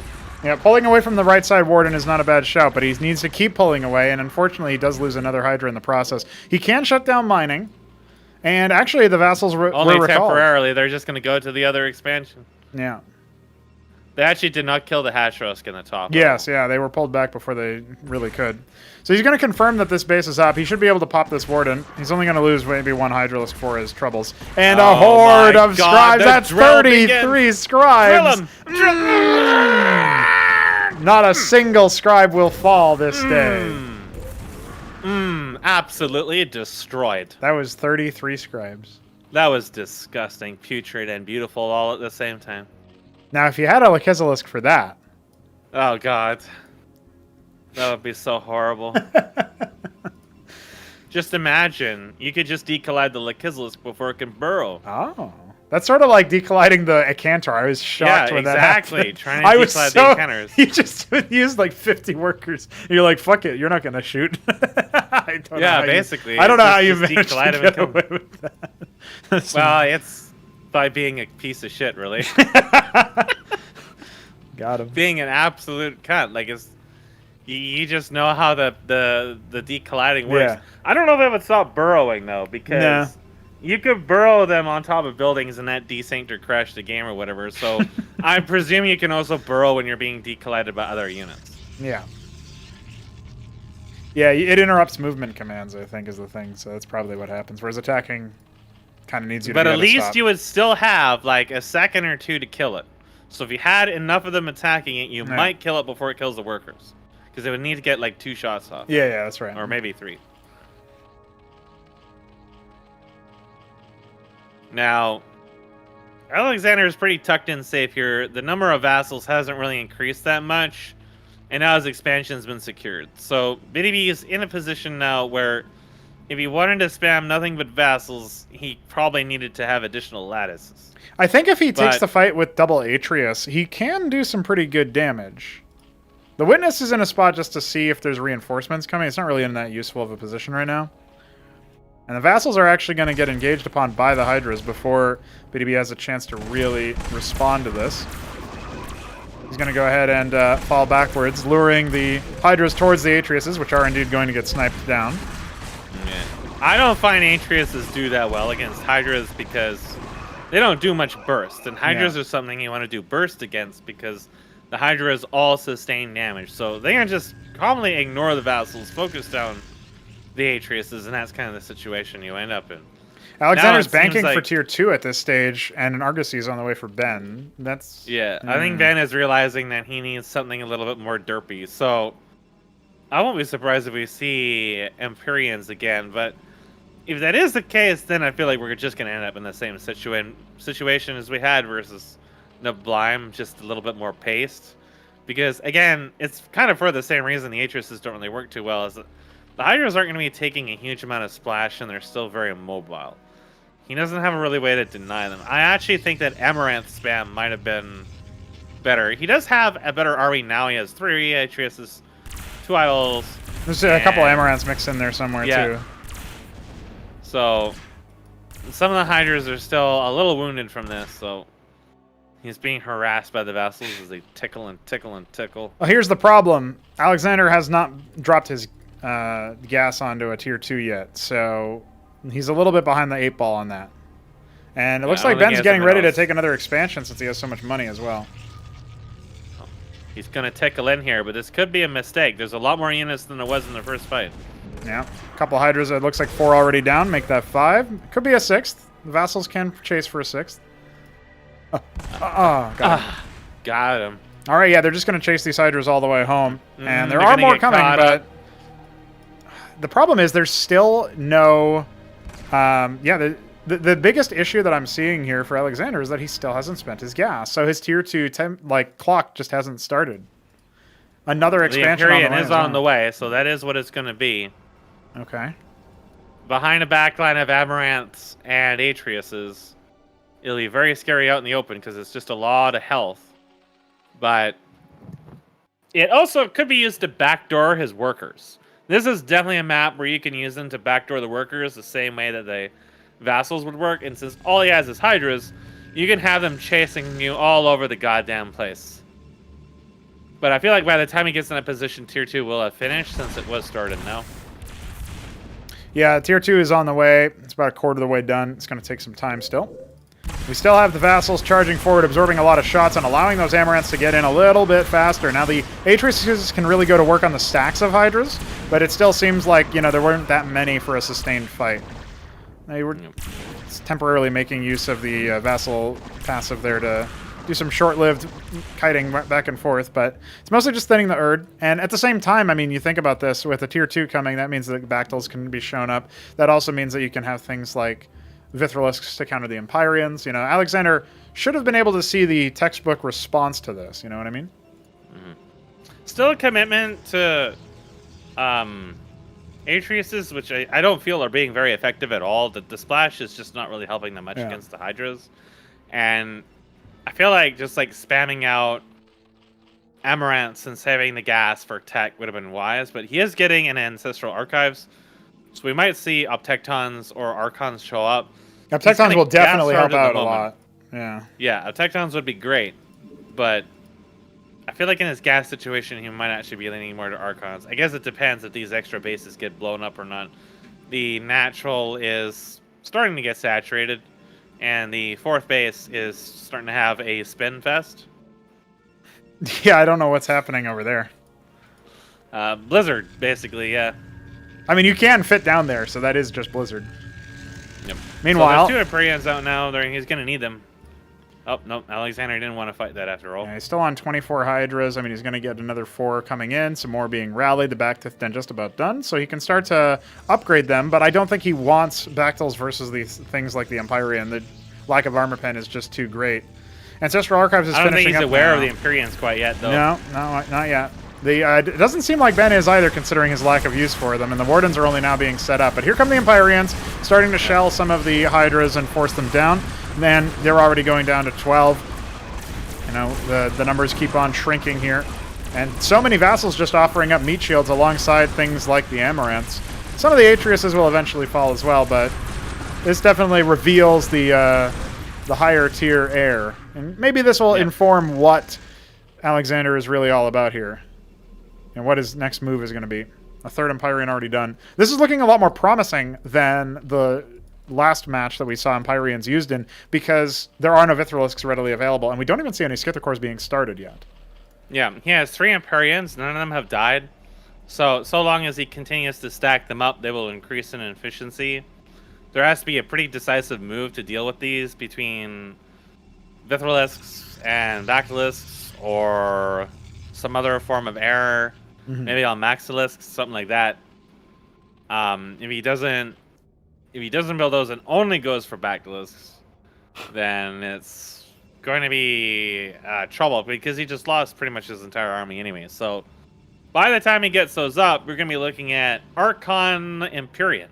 Yes. Which is not what you want to be fighting with, predominantly Bactylisks and then some light ground. So well, it looks like the Air Force is actually being moved out. Yeah, exactly. And these vassals in the to the left of the double Hacharosk in the main is kind of funny. They're just sitting there, not really getting too much, but there's a psychological effect when the map isn't completely dark in your enemy's territory that does actually help you feel like, you know, you're in control or something. Sort of like this scribe that keeps spinning. That seems like it might be the target of the next Alexhandr attack, but he's at least leading his forces over there, but it doesn't look like he's aware of it just yet. Well, if it commits hard to that, there is a world where these Empyreans start to deal some damage. He did build a Calcare Pond at the top. Yep. So you might see him making Lyrilisks or something. Yeah, I think it's for that exact reason, but at this stage right now, he's engaging with the ground army. He is revealing the Wardens to the left-hand side, and I think BDB is going to be able to at least delay this army and chew through a lot of it so that the Wardens won't be completely roughshod. At the same time, the Archon is sustaining through a lot of the shots over here and allowing those Atriuses to stay alive a little bit longer. But the Empyreans are starting to sound off in the main, and this might fragment Alexhandr's focus pretty heavily. Crooked Dongs from the Bactylisks are going to destroy that base quite easily, but there's a lone Archon chasing around a Hydra. Yeah. It's not going to be enough by itself. Pull out that other Empyrean. He could deflect this. He's got tons of money and the units to deal with it. Meanwhile, in the main, the Empyreans are just destroying those defenses. Now they have to deal with all the units that are going to be popping out, which they can probably do with flash shielding. Yeah, trading out your 4th base for a lot of kills in the main is definitely Protoss favored in this equation. Those Kagrants that were completely naked and not mutated into anything, they were probably intended to be Larvosks, but they're starting to become the Spraiths instead, and that's definitely going to help this army out quite a bit. Ben could still be overwhelmed here, even though it seems like he should have been in the driver's seat for a large portion of this. He does have double Argosy. He's attacking his own Empyrean again! Oh, boy. It's okay, he caught on soon enough. He did move away from the static defense, so at least there is that. It's obviously going to be remorphing as of right now, and this Empyrean is busy targeting the Hacharosk on the left-hand side. He's taking a lot of damage from those Spraith colonies. Yeah. At the same time, the Golems are mopping up all of the front line for Alexhandr, so the Zerg is not going to be around for too much longer on that side of the map. And yeah, he's already lost 2 out of the 4 Empyreans that he started this whole sequence with. All he really has to show for it is a bunch of dead Hydras and, you know, a single dead defensive structure. Still is okay for Ben. Hopefully he hasn't lost hope. I mean, he's certainly not lost money. He's got almost 4,000 minerals. Could be maxing out his Grand Library queues with Frontline. He did deal some worker damage to Alex during that. Alex is still behind by a substantial amount of workers. Yeah. But the Nat is untouched, and he has his own fourth that is coming up. So BDB needs to kind of like try to keep up the pressure here. He's still making Atriuses, and it's still... No, it's just Amaranths now. But yeah, he had a bunch of Atriuses still that are not proving to be very effective. I still think he needs just a hard front line and an Uptecton, which he's got one coming out now, which is going to help quite a bit. Yeah. Yeah, the Uptecton will really shift the focus away, especially if Alexhandr thinks now he needs to specialize in anti-air, a dedicated anti-air, something like the Vithrilisk. That could really change the equation, because now if Uptectons are the main pièce de résistance for Ben's army, that's going to be looking like something very different. But right now he only has 1, and obviously Protoss units are powerful, but you probably need more than that to deal with something like 17, 20-odd Hydras. And there are more. At BDB's economy right now, it would be great to just drop down another Templar Archives right away. Yeah, the problem is he's so very gas-starved. Yeah, and that's exactly what I was going to say. He needs to cap his geysers. And then just choke out these extra bases before the army is able to bulk up again. His army is getting kind of split. So yeah, the Archon's frontlining before anything can really be done with it, and so that's 450 minerals down the drain. Not that it really matters at this current rate. Uptecton's starting to sound off. All these Hydras are going to be mincemeat. And 2 more Empyreans were made, but they were not sent in with the army. So that's a crucial situation right now that needs to be rectified. Now, he did make the Spire. So, I'm not sure what he's planning with that, but if he's going to make areas, he's going to be really careful, because there's going to be just a lot of AoE between. That's when the Atriuses are going to become much more viable, when he starts. And there are still some of them in there, yeah. Plus, of course, you can have some more Archons. There's another Uptecton on the way as well.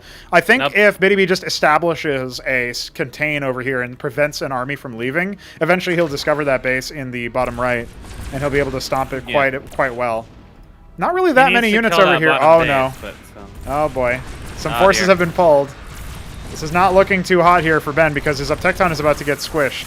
And the Empyrean, it's not as vulnerable in this situation because it can just fly away. The Uptecton really needs to cycle backwards. And the Golems have arrived to start to, you know, peel off from the front. But the Sikralisks are out. That's going to deal splash damage. Not super consequential in this fight.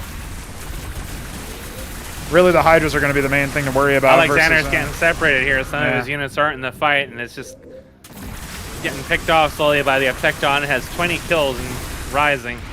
Yeah, the problem is there's really nothing here left. Oh, I say that. 2 more Empyreans have arrived. But it does feel like the Uptecton is going to be crucial to the situation. One of the Empyreans is about to fall. That Uptecton not going to be long for this world. Oh, no! Not the crab! It's gone. God. Well, the Empyreans are also being lured backwards. The army control has been a little bit lackluster here. And actually, Alexander's just going to allow him to do that. Yeah.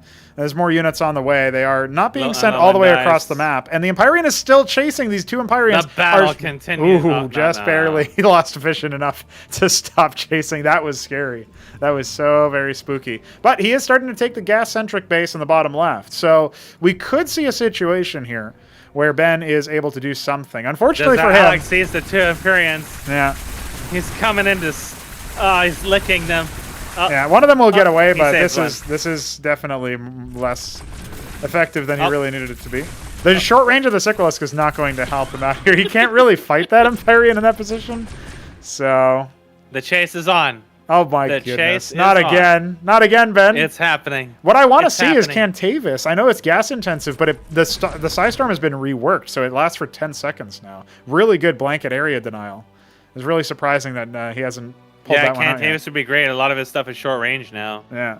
There's another Uptecton on the way, but it looks like right now we only have 1. Oh, no, we have 2 Uptectons here. So some of them are actually hidden by the Empyreans. This is a lot of splash damage, a lot of, you know, not really a whole lot there that Alexhandr can break with that particular army. I know this looks like a small Protoss army, but when the Amaranths get on top of things, it's really going to screw things up. Yeah, he's going to be warded off of that. And actually, I think that might even empower Ben. However, he's moving further downward, trying to save his base, but that reveals his Uptectons. One of them has almost lost all of its shields to the Hydras, but the Amaranths and Golems are going to start to buffer that zone away, and the Uptectons are just cracking off shot after shot at this point. One of them should surely fall, but I say that, and if it's micro backwards, unfortunately he gets blizzarded on a doodad. It's still not going to be enough because Ben is a dad, and that's going to be more than enough to... Oh, the Sycralisk is murdering his scribes. He could turn on it. You can stop. Yes, get him! Get him! Get that piece of shit! Okay, all right, saved. Saved, boys, saved. And he capped the geysers in the bottom left as well, so when that base comes online in terms of worker count... Oh no, a single Zethricore is fighting! Oh no. Same spot as that Sycralisk. Get him! Get him! Fuck him up! Yeah. Got him. Fucked him Got up. him. There's an Empyrean over here. Might have spotted the Kagralisks. It will now.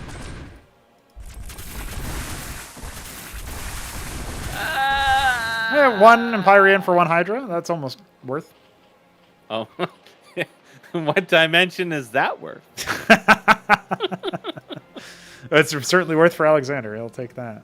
Now, I think BDB has realized, okay, there's more ranged, there's more ground units coming out. I still haven't seen a single air unit out of this man. I definitely need more on the side of the Uptecton, and he is indeed doubling down. One thing you had to worry about is that Alex is getting tier 3 now.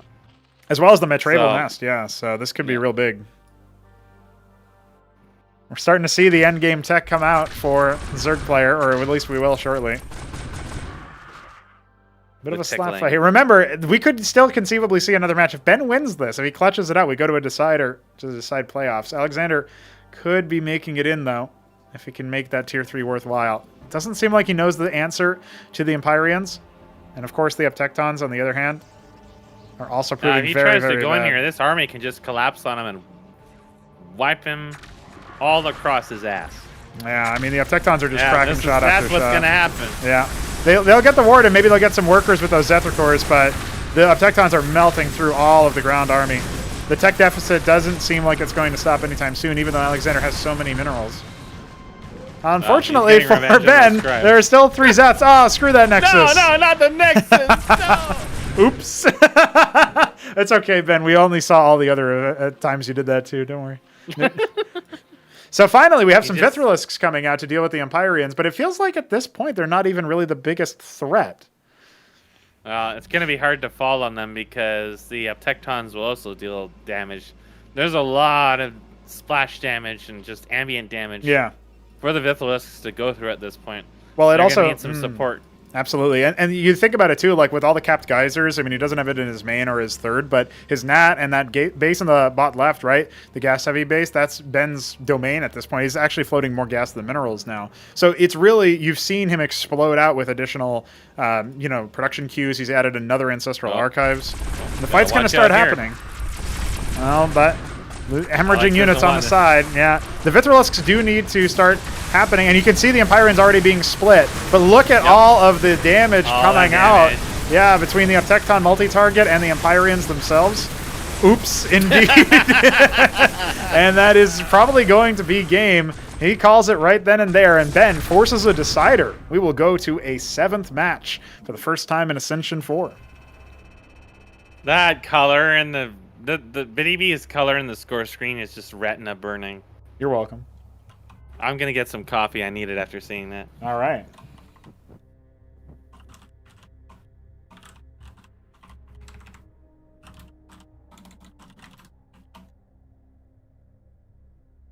That was an intense game. That was GG right there. Let's go ahead and update our scores. If Photoshop wants to work. Anytime, Photoshop. Anytime.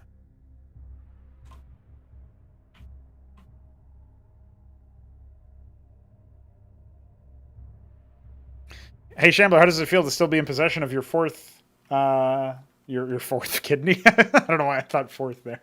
Your right kidney.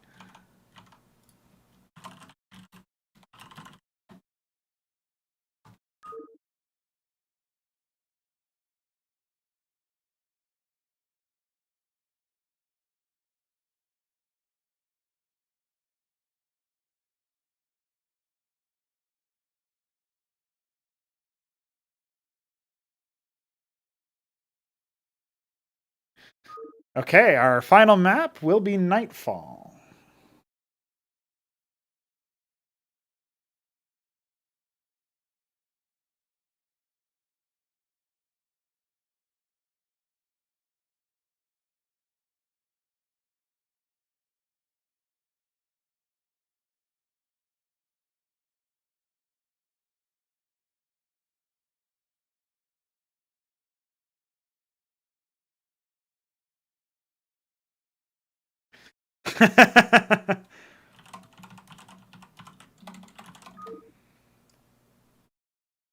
Almost as good as keeping your third tongue. All right, that's good.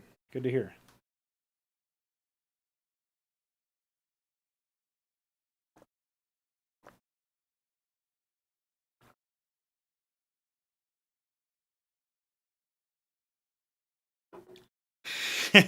Yeah, we are entering into nearly 11 p.m. So our old men in the chat here, I'm going to need to have some snooze fest here momentarily.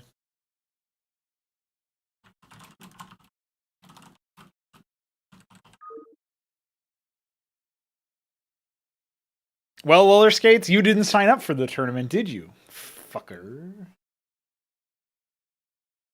Ascension 5. Be there or be in my AI game. Hi. Hi. All bets off this game, he says. He specifically requested the smallest of the 2 remaining maps to pick, and picked that one. So Alexhandr has clearly had enough. He needs his sleep, and so does Ben, apparently. And I don't believe it. Listen, I've had 2 hours of sleep. I casted all day yesterday. Yeah. And all day today. Get on my level. I agree. I fucking agree. I'm going to continue casting when we're done here. Why not? Why Let's not? get back to it. Alexhandr will spawn in the top left of Nightfall. He is the Sun Glow Zerg. It's not quite pizza, but it's cool. And then we have got the blue Protoss. Hiberning. The blue Protoss is Ben Taberski. Hey, there you go. Dude, he's praising the sun. He likes Dark Souls. JK, nobody does because it's a shit game. And yeah, we're going into our final match here of Ascension number 4's group stage. One of these players, I mean, they're both already home, but for the sake of argument, one of these players will go home, and the other one will go on to playoffs. What if they're not home? What if they're out camping with Lucy? Oh, that could be true. In that case, Just where a the fuck bunch is of Lucy? big men Why is charging their Luciferius jail not playing crystals. in this tournament then? Why can't he have like a land day from home? Oh. He's already charged his JL crystal. I do like the idea of... seem that small. I know. Well, it's smaller than the other option. The other option was a more macro-oriented map. They should have taken that and cheesed anyways. We'll see what Alexhandr wants to do. He's gone for a Quaseth opener once again. And he's not harvesting any gas, so it looks like he might be trying... Kiss. Oh, he smooched him. He gave him a smooch. Absolutely. Winky things. I don't know why Ben... He's up in Maine. He's not even a southerner. But every time I see a message from Ben that's even the least bit, like, goofy, I just want to start talking like that fake Rainer voice I do, where I go... in the fucking Starcraft 2 Legacy, the Void LP that I did with you.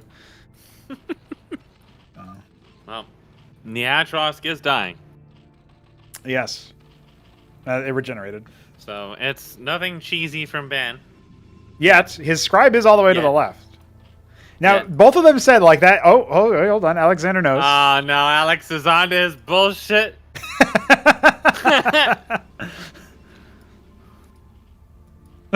What if he just walks away? What then? Yeah, what if he just goes home? Oh, no, you don't even know. He's got a little hidey hole. That's true. Yeah, he could go. You can hide go in behind there. that. If you don't pay attention, you're not going to see him. Yeah, that blocks vision. You could hide behind that. You can just go all into gas right now. Droleth does not win the Engram Zealot rush. fight. Not yet. With the right micro, the right spirit, you yell your attack names. You Oh my god, he's triple really gateway. scouting all over the place. I don't think he noticed the scribe somehow.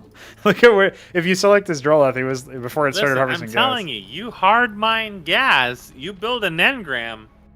If he does something like a fast expand and that finishes, you will kill at least one Droleth, I promise. I don't think that an engram from the cliff right above the geyser in the natural would actually reach the Hatcheros there. Probably not. Oh, all right. I'm Where talking is about it? proxying the main. You go for the main. Where is it? I'm waiting for it. No, he's coming. I think Alexhandr can see it. Surely has enough vision I from don't the know worker. about that. If he sees it, does it register? Is he the sleepiest boy? Oh, okay. No, it's all- No, he's just gonna go for it. He just wanted to scout. He's just seeing what's up.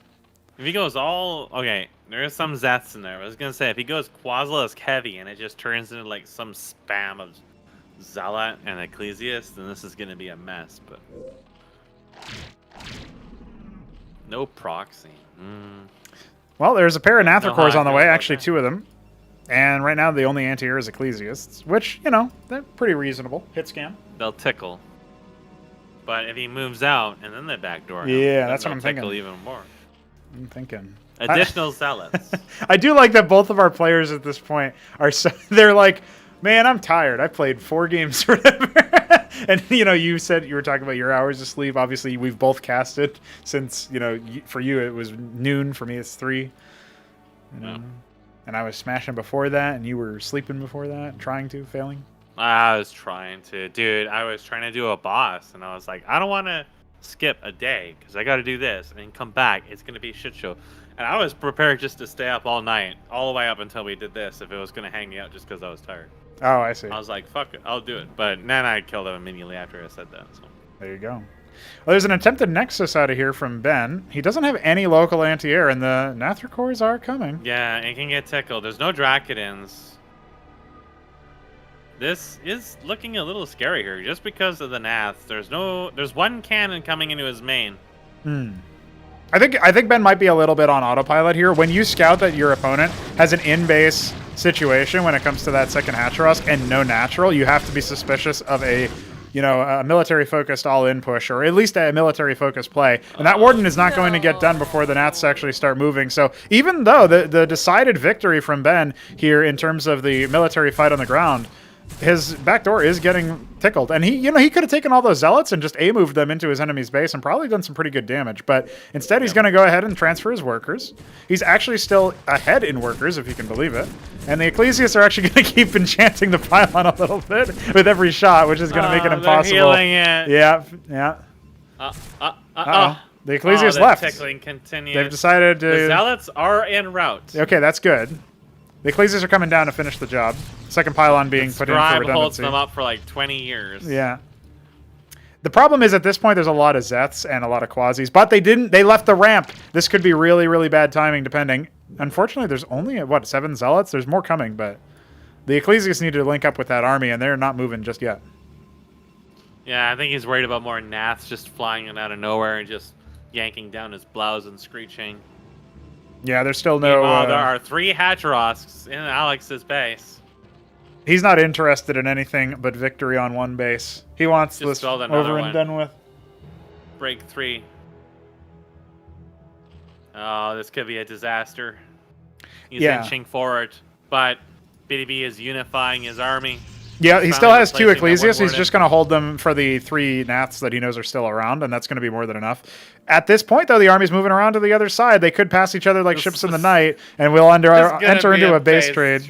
I feel like that's almost certainly going to happen here. And there's a Warden halfway done, so honestly, the Ecclesias here are going to be more than enough to defend for the Naths. At that point, he could maybe pull his Scribes from his natural and try to mount some kind of really long defense. Yeah, they're both moving in at around the same time. I think they're both going to think the same thing, too. Just pull the trigger, man. I want this one over with. What does Ben do? What's his reaction? He's right there on the cusp. The Ecclesias charged forth into the... Oh, boy. Disaster. Well, the Scribes did not, in fact, move forward, and they aren't being pulled to try to defend at the same time. Attack. All right, he goes all in. But more Quasis just hatched. I don't know, man. The Zealots are going to be really durable, and the Quasilisks don't have armor pens, so this is not looking too hot. The Zealots just impenetrable. Only one of them has fallen so far. And at that point, you know, it's going to be down to who can kill whose structures faster. I think it's clearly going to be the Protoss favored victory here. Alexhandr was so very close, but I don't think he's got it. I mean, it depends on if he pulls his workers, maybe.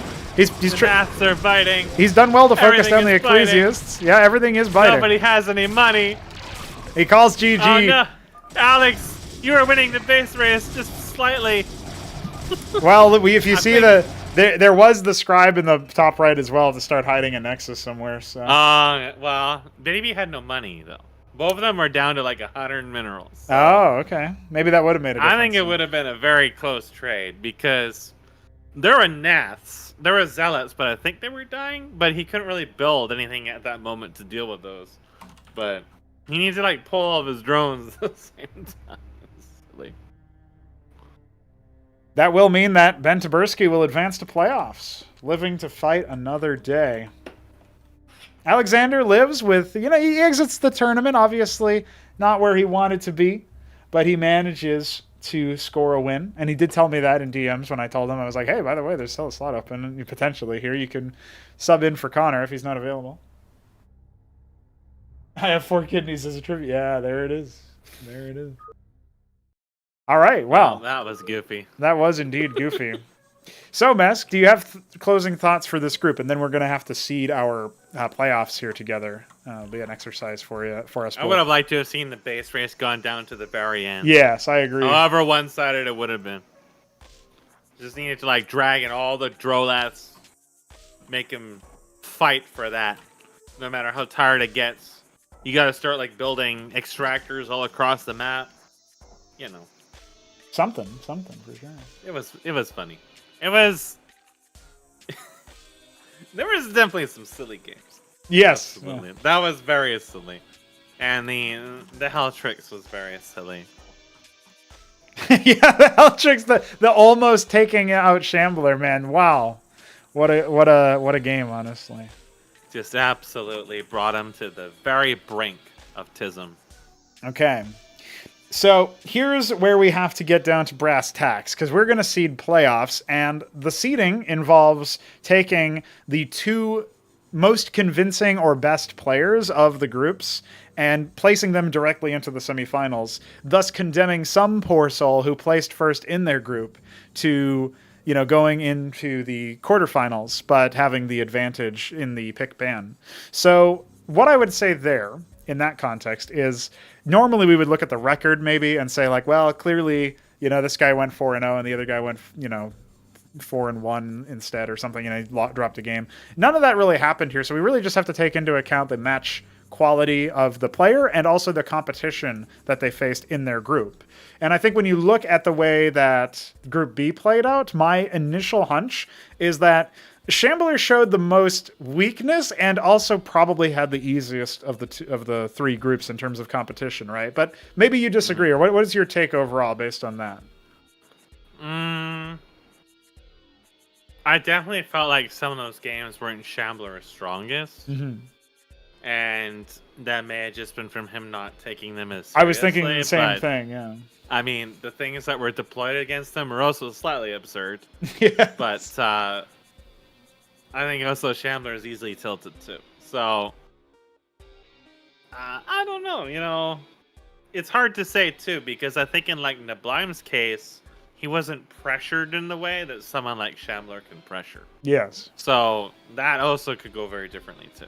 Yeah, we're basically trying to shadow box who are the objective 2 best players out of the 3 winners, and that's really hard without head-to-head matches on this, patch in this tournament. So, it's really, I'm open to any argumentation you might have for who you would rank. I'm not sure that I can, because again, like the pressuring didn't really happen in the same way, right? Like the things that were, like you were saying, the things that Shambler dealt with, very alien. Like nobody sends their first Cyprian out across the map as Terran. Like everybody plays it safe. So like that was actually quite interesting. Yeah. So I mean, I think that Meat is the most like versatile. But I think that Neblime, if you choose a passive match against him, shows that he can be very, very capable of playing that very well and playing the mid game very well. Whereas Shambler, well, he showed weakness in this, he bounded from that. So he showed that, well, he will get tilted, he at least has resilience. So I would say my favorite typically goes towards Meat as the overall strongest. Mm-hmm. But I mean, you've seen Shambler take matches off of him. I've never seen him play against Neblime, so I have no idea how that would go. But to me, there is actually no real clear winner in that regard. Yes. If I had to say across a period of time, I would favor Meat. But in the presence of a tournament, then that becomes a lot more muddy. There's no really easy one in that. You can say that, well, in the last tournament, a good chunk of Meat's games against Shamblers were fairly consistent, but the game has actually changed a lot since then. Yep. So selection extender being that's not chief really the among best them, way to even look at it anymore. It's almost a new game in the respects of how the matches for those 2 players would not even remotely play out the same way now. So I think it could kind of go in any direction, but that direction, I think, kind of just depends on Meat playing consistently as he always has. Yes. Yeah. Shambler not letting himself get tilted and being careful with, cheesy bullshit. And Neblime, who obviously is, being conscious of, when and where the greed can serve him well, and how and when to use that. Yeah. And I think that Neblime having so much prior game experience in Brood War coming into this, in probably some intense situations to some extent, has the ability to adapt on the fly just as much as anyone else does. So I'm looking to see how Neblime navigates that. If he comes out on top of those, that'll be interesting to see. Well, and we'll see if Shambler comes out of the game changes stronger and is able to take,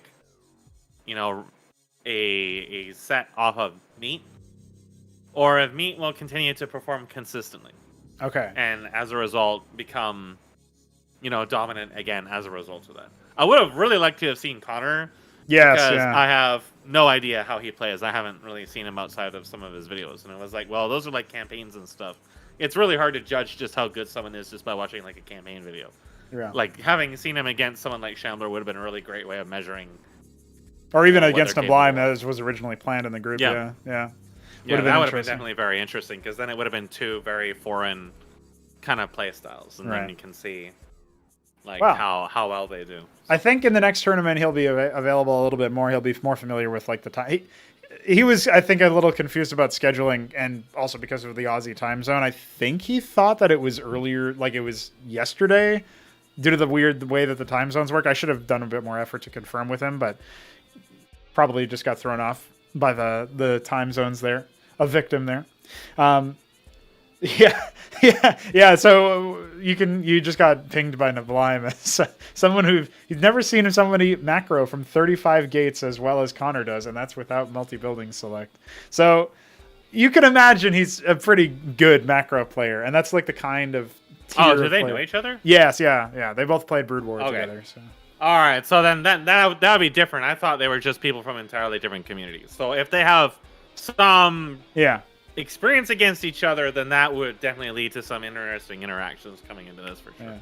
Yeah. Maybe next time, right? Because then he'll probably be a little bit more aware of the scheduling and all the timing and stuff. But okay, so does that mean that maybe we just operate on sort of like the community rules of like, well, Mystery Meat and the Shambler have proven themselves. They've been in the grand finals in all the previous tournaments. Maybe just Neblime has to be seeded into the quarterfinals to prove himself a little bit more. What do you think? Because if we rank him in that sense, just because he wasn't necessarily stylistically pushed in the same way that the other players might have been, maybe in that case we can say, all right, Mystery Me first, Shambler second, and Neblime third. Is that a fair ranking in your mind? We just see if he could prove it historically, or do you still think that there's room to argue, shuffle from there? I have never even attempted to seed something like a tournament before. That's a really hard call for me to make. Okay. It's definitely a case where it's like I wouldn't view it as proving oneself, but if I had to view, like, I don't even remember how the seeding works, but if I had to seed this in such a way in which only one person gets to see, or rather only two people gets to see, I would like to see the resolution between Neblime and as many people as possible. Mm-hmm.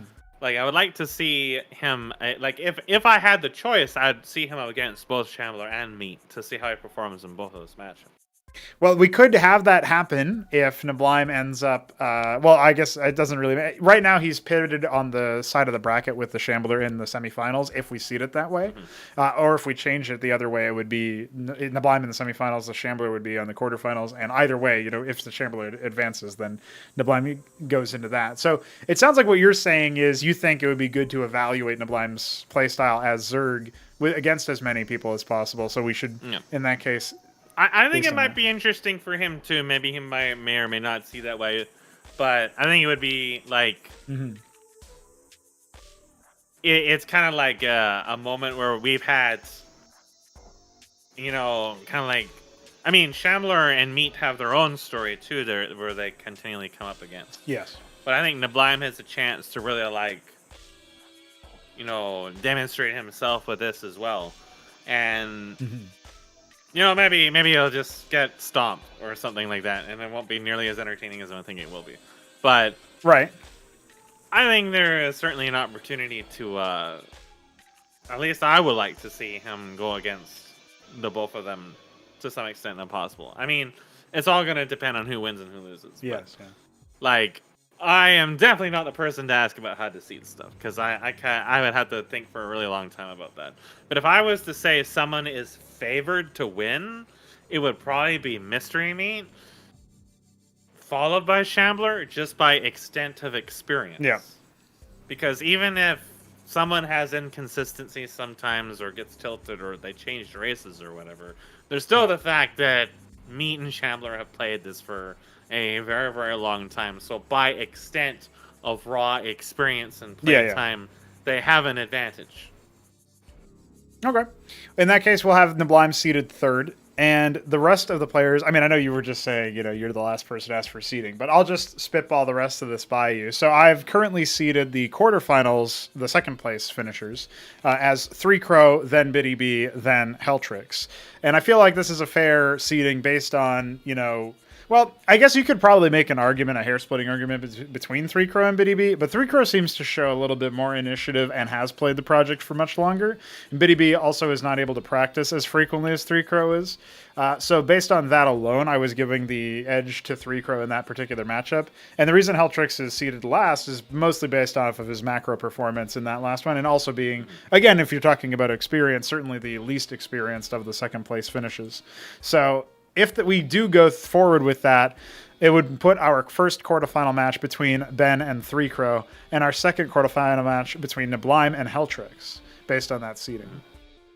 And what Shambler was saying, that basing it on the tournament record can also be a good way to do it. Yeah, the only concern is what you said earlier about the tournament, the past tournaments being played on a very different update. But you do still understand, like, okay, well, this kind of speaks to. I mean, you are treating the tournament as a perpetual thing, right? In regards to the final point allotment. So you've already kind of set a precedent by that past matches are relevant for some form of, scoring to that extent. Yeah. So since you've already set that precedent, you by all means are in the right to set that precedent and use that if you wish to use it in some other mechanism. Which, by the way, does mean that even if we get like I'm okay with this being the adopted mantra going forward, but I would like to point out, and maybe in some ways this is even cooler anyway, what this would mean is that even if we had like an actual amateur pro or like semi-pro player come into the tournament, like Urbmon has been touted as a recent one who's interested, and we talked a little bit about some of the other players that might go in, or earlier Keen was about to play and then he had to get subbed out earlier by Heltrix, but he's apparently a fairly high level player himself, and some other people have been showing more competitive interest in the project. If we have something like that, and they seem even despite the fact that they're kind of new, they seem head and shoulders above everybody else mechanistically, I would like to then say, in the same way as we're seeding Neblime here, we probably would seed them in the quarterfinals as well, even though they were, if they topped their group in the same way, right? Just because they don't have the same level of experience. So we need to have them prove themselves against as many people as possible. And I think that if we adopt that approach and we explain it that way, it probably does seem pretty fair. No. And, I think at least in some cases, especially if you're talking about people just coming into the project, the chance to have as many games as possible, even if they're seated like against people who might be skill-wise lower, could, serve to help bring them up to speed with it, rather than, say, being immediately seated against someone who's going to instantly obliterate them right away or whatever. Like, sometimes, like, when I look at the seedings for this and I see it's like Shambler versus, like, Heltrix and, what was it? Beaver? Wait, which one were you talking about? Like the previous tournament? Which one was Shambler's group with Heltrix? Who was the other person? Oh, Enos. Yeah. Ian, right? Enos. Okay. Yeah. Okay, so, like, Shambler is obviously colossally favored in that. It's like when I went up against Shambler, really the only reason I was able to take rounds off of him was by just, one, tilting him, and two, by really just by chance. And Like it's just like oh right, you're talking about your tremendously 5-game favored. series versus him and stuff, right? Yeah, but it's like, and then in this case too, it's like tremendously favored with him. I think that if I was to typically do seeding, I would try to distribute the skill levels in such a way where we didn't see such heavy biases. And I mean, obviously it's really hard when you have a very limited player pool, but when it's like, and of course the scheduling as well, it kind of just ends up that way. Well, these are the people that are in the group together, but it's like, I mean, you might have seen an upset where maybe Shambler drops a round or two, but the chances of him actually losing out the entire set is extremely low. Like he would have had to have like physically like ripped out his monitor, I think, because there's just the massive difference in just overall execution, and it to the point that sometimes it feels kind of like unfair, because like a lot of these people are not going to really be able to, like, maybe you might cheese them out once or twice, but like I couldn't consistently beat him. Yeah. There's no way that if I was matched against Shambler in one of these groups, that I'm actually going to knock him out of it. And I'm probably more middling in skill set than some of the people that he's getting matched against, right? Right, yeah. And then like some of the case like against Mystery Meat is kind of like the same way. So when I look at like the seedings even from the very beginning, it's always kind of rough for me to decide like, you always have such a limited. I mean, we have people switching in and out because they can't even make it, and you don't really have. Yeah, and it's also kind of the way scheduling things go, availability, right? And like, I mean, that's because I was cheesing you. I think that if you were not tilting, it would just be as one side as it was. Like, I have a win rate record of like 5% against Shambler, normally speaking. Like, it's not good. Well, okay, I'll put it to you this way, right? Like, the main thing that I was really grateful for in this particular match, knowing how much parity there was between Neblime and the Shambler in recent history, and I think Neblime and Mystery Meat have even taken games off of each other, traded games, I should say. I don't know how favored either one of them might be in that particular matchup. They probably don't play too often due to time zones. But the thing that I would say is, they were all available for separate groups. Like, I could have seeded Neblime and the Shambler in the same group, but I specifically put them away from each other because I knew they're probably going to be favorites to exit, in 4-0 status or like first place at the very least. And I really wanted to sort of save those matchups for later on in the tournament if possible. So that's where that kind of comes into play. Yeah, that's definitely something you can do. I mean, like, this is just my conjecture and the way I kind of look at it. Like, the players will have their own thing. I mean, it'd be like Alexhandr says he just wanted to come in and play. So, like, that's, in that case, it doesn't really matter. Like, the matches are probably going to be a little one-sided in some cases. Yes. Yeah. But, you do think about the structure of the tournament, and it's just the way things go, and it's kind of like how Ascension works. So, having not done any tournament organization of that extent to myself, that's just, like, how I kind of, like, feel coming into it, is that some of the cases where it's, like, things are really favored, but that also does make interesting stories, like the Helltrix game. Right, he almost did it. Probably come back to quite a few times. Oh yeah, how he almost managed to win. Yeah, and I mean, like Shambler says, kind of like my games that I did almost manage to win against him in spite of everything.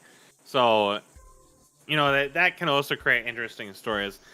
It is definitely very much based on like the kind of community you have. Like that's just how I view it, just coming in from more of an objective standpoint. I think that as more people get interested, and I saw that Shambler, more people get. I saw you making games. More people get involved, and hopefully you see more population of the brackets that then you can kind of like spread it out a little more evenly. And availability of stuff too. And like Shambler jokingly said earlier that like the next Ascension might have 6 groups or something. Like, well, it could, like depending on the signups and what people are interested in. I don't know if I can cast 6 groups a day. I don't think we would have the time for it. Yeah, I think we might need to. We had to split it up for sure. Because we probably need to double day there. Yeah. I mean, it's 8 p.m. now. We started at 6. It's there's usually an average of like 1 hour between the groups. Yeah. And a lot of those games are ending pretty quickly. Like Shambler said, he was ending a lot of games very quickly. Yes. And it's still like we were just on the cusp of the next group when that ended. So. Yeah. Yeah, it's that's just my thoughts on it. Like, it's not very conclusionary. It's kind of like that's just like the things I like to present forward, where it's like, these are my thoughts on it. I'm not the one running it, and I'm glad for that, because I would have a hard time, really like feeling like I am too focused on trying to find what is fair and balanced. Yes, yeah. But I also think like the people that follow the tournament would like to see that when you have someone like neblime comes on who's clearly demonstrated some degree of skill, to demonstrate it against known people more often. Like, if he was put in such a position where he gets knocked out in the first game or in the first set, then that may not feel very good, because then you don't really get to see what he's capable of. I see what you're saying. Right? Yeah. Like you were saying, if you put Shambler and neblime into one of these groups and one of them gets knocked out, then that does take away from the semifinals. So you're kind of like making a trade. Yes. In this respect of where you want to put the momentum. I think having more focused best of sets is a good way to kind of like pit those players together, whereas the Ascension format kind of like cycles people a bit more aggressively, because it's going to be one person against one person. If they just keep winning, then they're going to cycle back and forth. And that ends up being pretty good for getting a lot of rapid fire games and keeping the length of each tournament down. Whereas if we had a series of, say, best of threes or best of fives. Yeah, you had a series of best of threes that goes on really long, right? So, you can seed stuff around that. But, then you just kind of acknowledge that some people are basically never going to make it to the semifinals or quarterfinals or whatever. Because they're usually going to be pitted up against someone who's like going to consistently beat them. But, with all that said, I think that the groupings that we had were still fairly reasonable in the sense that, like, so let's say the last bracket in particular, we got to see some much closer games towards the end with BDB and Alexhandr. Yes. Some of them which lasted longer, and we had, both of those players get to take matches and play out the game longer than like getting cheesed or just completely like outpaced immediately or overwhelmed or whatever. At the point where it's just like there's not really much chance of them winning that becomes evident other than like 5 to 10 minutes. So, that's nice too, where it's at least like, well, one player is going to end up being very, very highly favored, but at least the other players get to duke it out for the remaining slot, right? So I think that was balanced out fairly well. And as a result, you still got entertaining matches out of the remainder of the matches, even though the winner was kind of like favored for the overall set. So that to me is kind of like more attractive than like, like a knockout best of 3 system or whatever. Like, say for example, when I loosely followed League of Legends, you would just see like teams getting absolutely curb stomped left and right, and it would be a long series, and then it would be a while before you really got to see like even matches, even remotely even matches. And like you're talking about the LCS and stuff, yeah, like it would just be the point where you wouldn't even really care about anything until you started reaching the quarter and semifinals, right? Because you weren't really seeing balanced matches for a lot of the tournament. And then it became really, really long and drawn out, right? So that was, I think, the Ascension format, I wasn't sure, because I mean, it's my first time really casting a tournament. Right. So, and then it's such a weird tournament compared to the formats that I watched, because I watched Brood War for so long. Right. So, I was not sure how it was going to work when I came into it. But now that I've done it a couple of times, I do feel like it to be a fairly interesting and entertaining format that does manage to keep things fresh, even when the actual groupings may be kind of imbalanced. Yeah, and I think, even the Helltrix versus and Ozlex games at the end it still had some promise where, either one of them could have maybe walked away with a playoff spot and turned out to be Helltrix this time around, but that's like one case where that probably was the weakest group of the tournament, but at the same time it still was able to get some kind of even play between the two weaker players. There was definitely entertainment, right? Like the main thing is to be entertained. Yes, yeah. Like someone has to lose and someone has to win. That's what a competition is about. Yeah. And the really important thing at the end of the day is that you're entertained. I'm just so impressed that Ina has managed to tech up to tier 2 in multiple bases, that are nothing. Like that's a memorable thing. Like we'll actually reference that. We'll reference the Ina's psycho tech placement or something. As like down the years, just like the Helltrix fucking Ahmed crouching tiger hidden stockade in your face. So yeah. But yeah. Mead says. You could also take second place for each round, do another group for a last semi-final spot. Well, the first two... the problem is that we already have semifinals seeded. Like, you can only see... I'm only giving 2 players a bye into the semifinals. Whereas how much are they paying? And what are they paying with? Meat. But there's 4 players who have to go into the quarterfinals, right? Because and then the winners of those meet the 2 players who have been seeded into the semifinals, right? So I'm not really sure. I can't really parse what the last semifinal spot actually means there, because you have to fill 2 semifinal spots. Oh, I guess he's saying the third semifinal spot would be whoever wins the first group. And then instead of playing quarterfinals at all, you just go into a group play, and the winner goes to the... Well, I don't think that that's as good because of the way that Ascension works, where you can feel like you didn't actually get enough shots to take down or represent your level of skill, because it's only like 1st to 4, right? For first place. So if second place means nothing, and then first place can be very top heavy, it can feel like you didn't really get that many opportunities. So that's where I'm thinking the series play is better at playoffs. But obviously this does have a problem where you have to seed 1 player into quarters when they won their group, which is where we were just sort of talking about that. When we have 4 groups or more, that won't be as big of a deal, because we'll just have first place start off as the favorite in the quarterfinals matches, and we'll actually have 4 quarterfinals matches, and then we won't need any buys into the semifinals at all. So, we can continue to iterate on the format for sure, but I think we kind of settled on a good heuristic that Mesk was talking about and the Shamu was talking about in the chat, where you sort of take into legacy performance in an account when you're seeding people, and you think, all right, if you're a new kid on the block, you got to prove yourself. You got to, you're neblime. This is your first time. Well, actually, not your first time in the playoffs, but your first time in recent history in the playoffs, because you took a couple tournaments off or whatever. All right, you're going to be seated up against one of the newcomers in the quarterfinals matchups, and you just got to prove yourself. And honestly, we're giving you the most favorable quarterfinal matchup, so it shouldn't actually be that much of a limiting factor. But maybe Heltrix grinds out until the next playoffs match. You never know. You never know what happens. But maybe Heltrix proxy Ahmed's him 3 times in a row. I don't think Neblime saw those games, actually. So I mean, there's time for him to review them now, but yeah, it'll be interesting. I don't know. He better watch his back. He better. Well, I guess that probably closes us out before we get sidetracked on a more interesting and format discussions. I want to say thanks to everybody who played. I obviously want to thank you, Mesk, for casting. Obviously, it's a big time commitment. I think we were right to go for a more, what was it? A bi-weekly, so every other week we're going to be running these tournaments. So that definitely means that we won't be going into playoffs on one tournament and then back into, because we had to do that around Ascension 2 into Ascension 3 at some point, and it was a bit of a clusterfuck. So going into just a slower pace of these, keeping them regular, but keeping them a little bit more spread apart, ironically enough, probably builds out a little bit more hype. So. Mm-hmm. Well, it also lets people practice. Mm-hmm.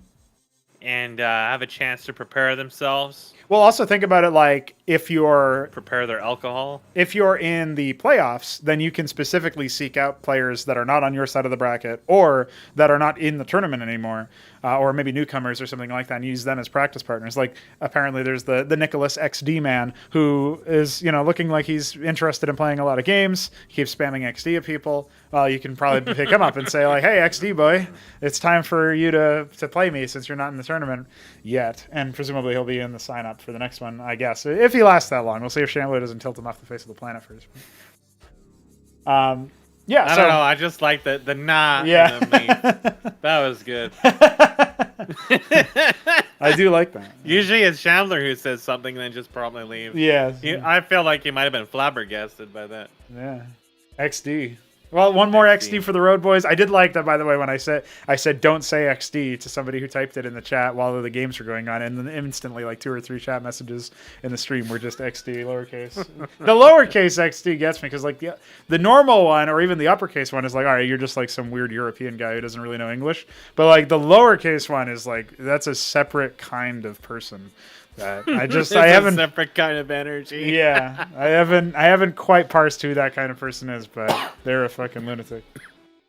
All right, well, dear. I think that will close us out. We do have our seating. I'll release the bracket in the CMBW events channel on the Discord server, and of course, I'll be starting to organize the next tournament after playoffs, which depending on the timing, usually happens on Fridays and Saturdays, but we'll see what people's schedules look like for the quarterfinals matchups. And, like last tournament for Ascension 3, we had to do playoffs in such a way where it was one quarterfinal, then one semifinal. So we did like one side of the bracket on one day, and then the other side and the grand final on the other day. So that's sort of just how it turned out, but we'll see how it goes for the scheduling this time around. Thanks for bearing with us. Thanks to all the emergency subs, Heltrix and Alexander. You guys are the G's. And we'll catch you guys later on for another tournament, more games, etc. Keep an eye on the YouTube channel for castovers and so on and so forth. Mesk, hit us with your call sign closer, and we'll get on out of here. Smoke weed every day with a real Slim Shady. Please stand up.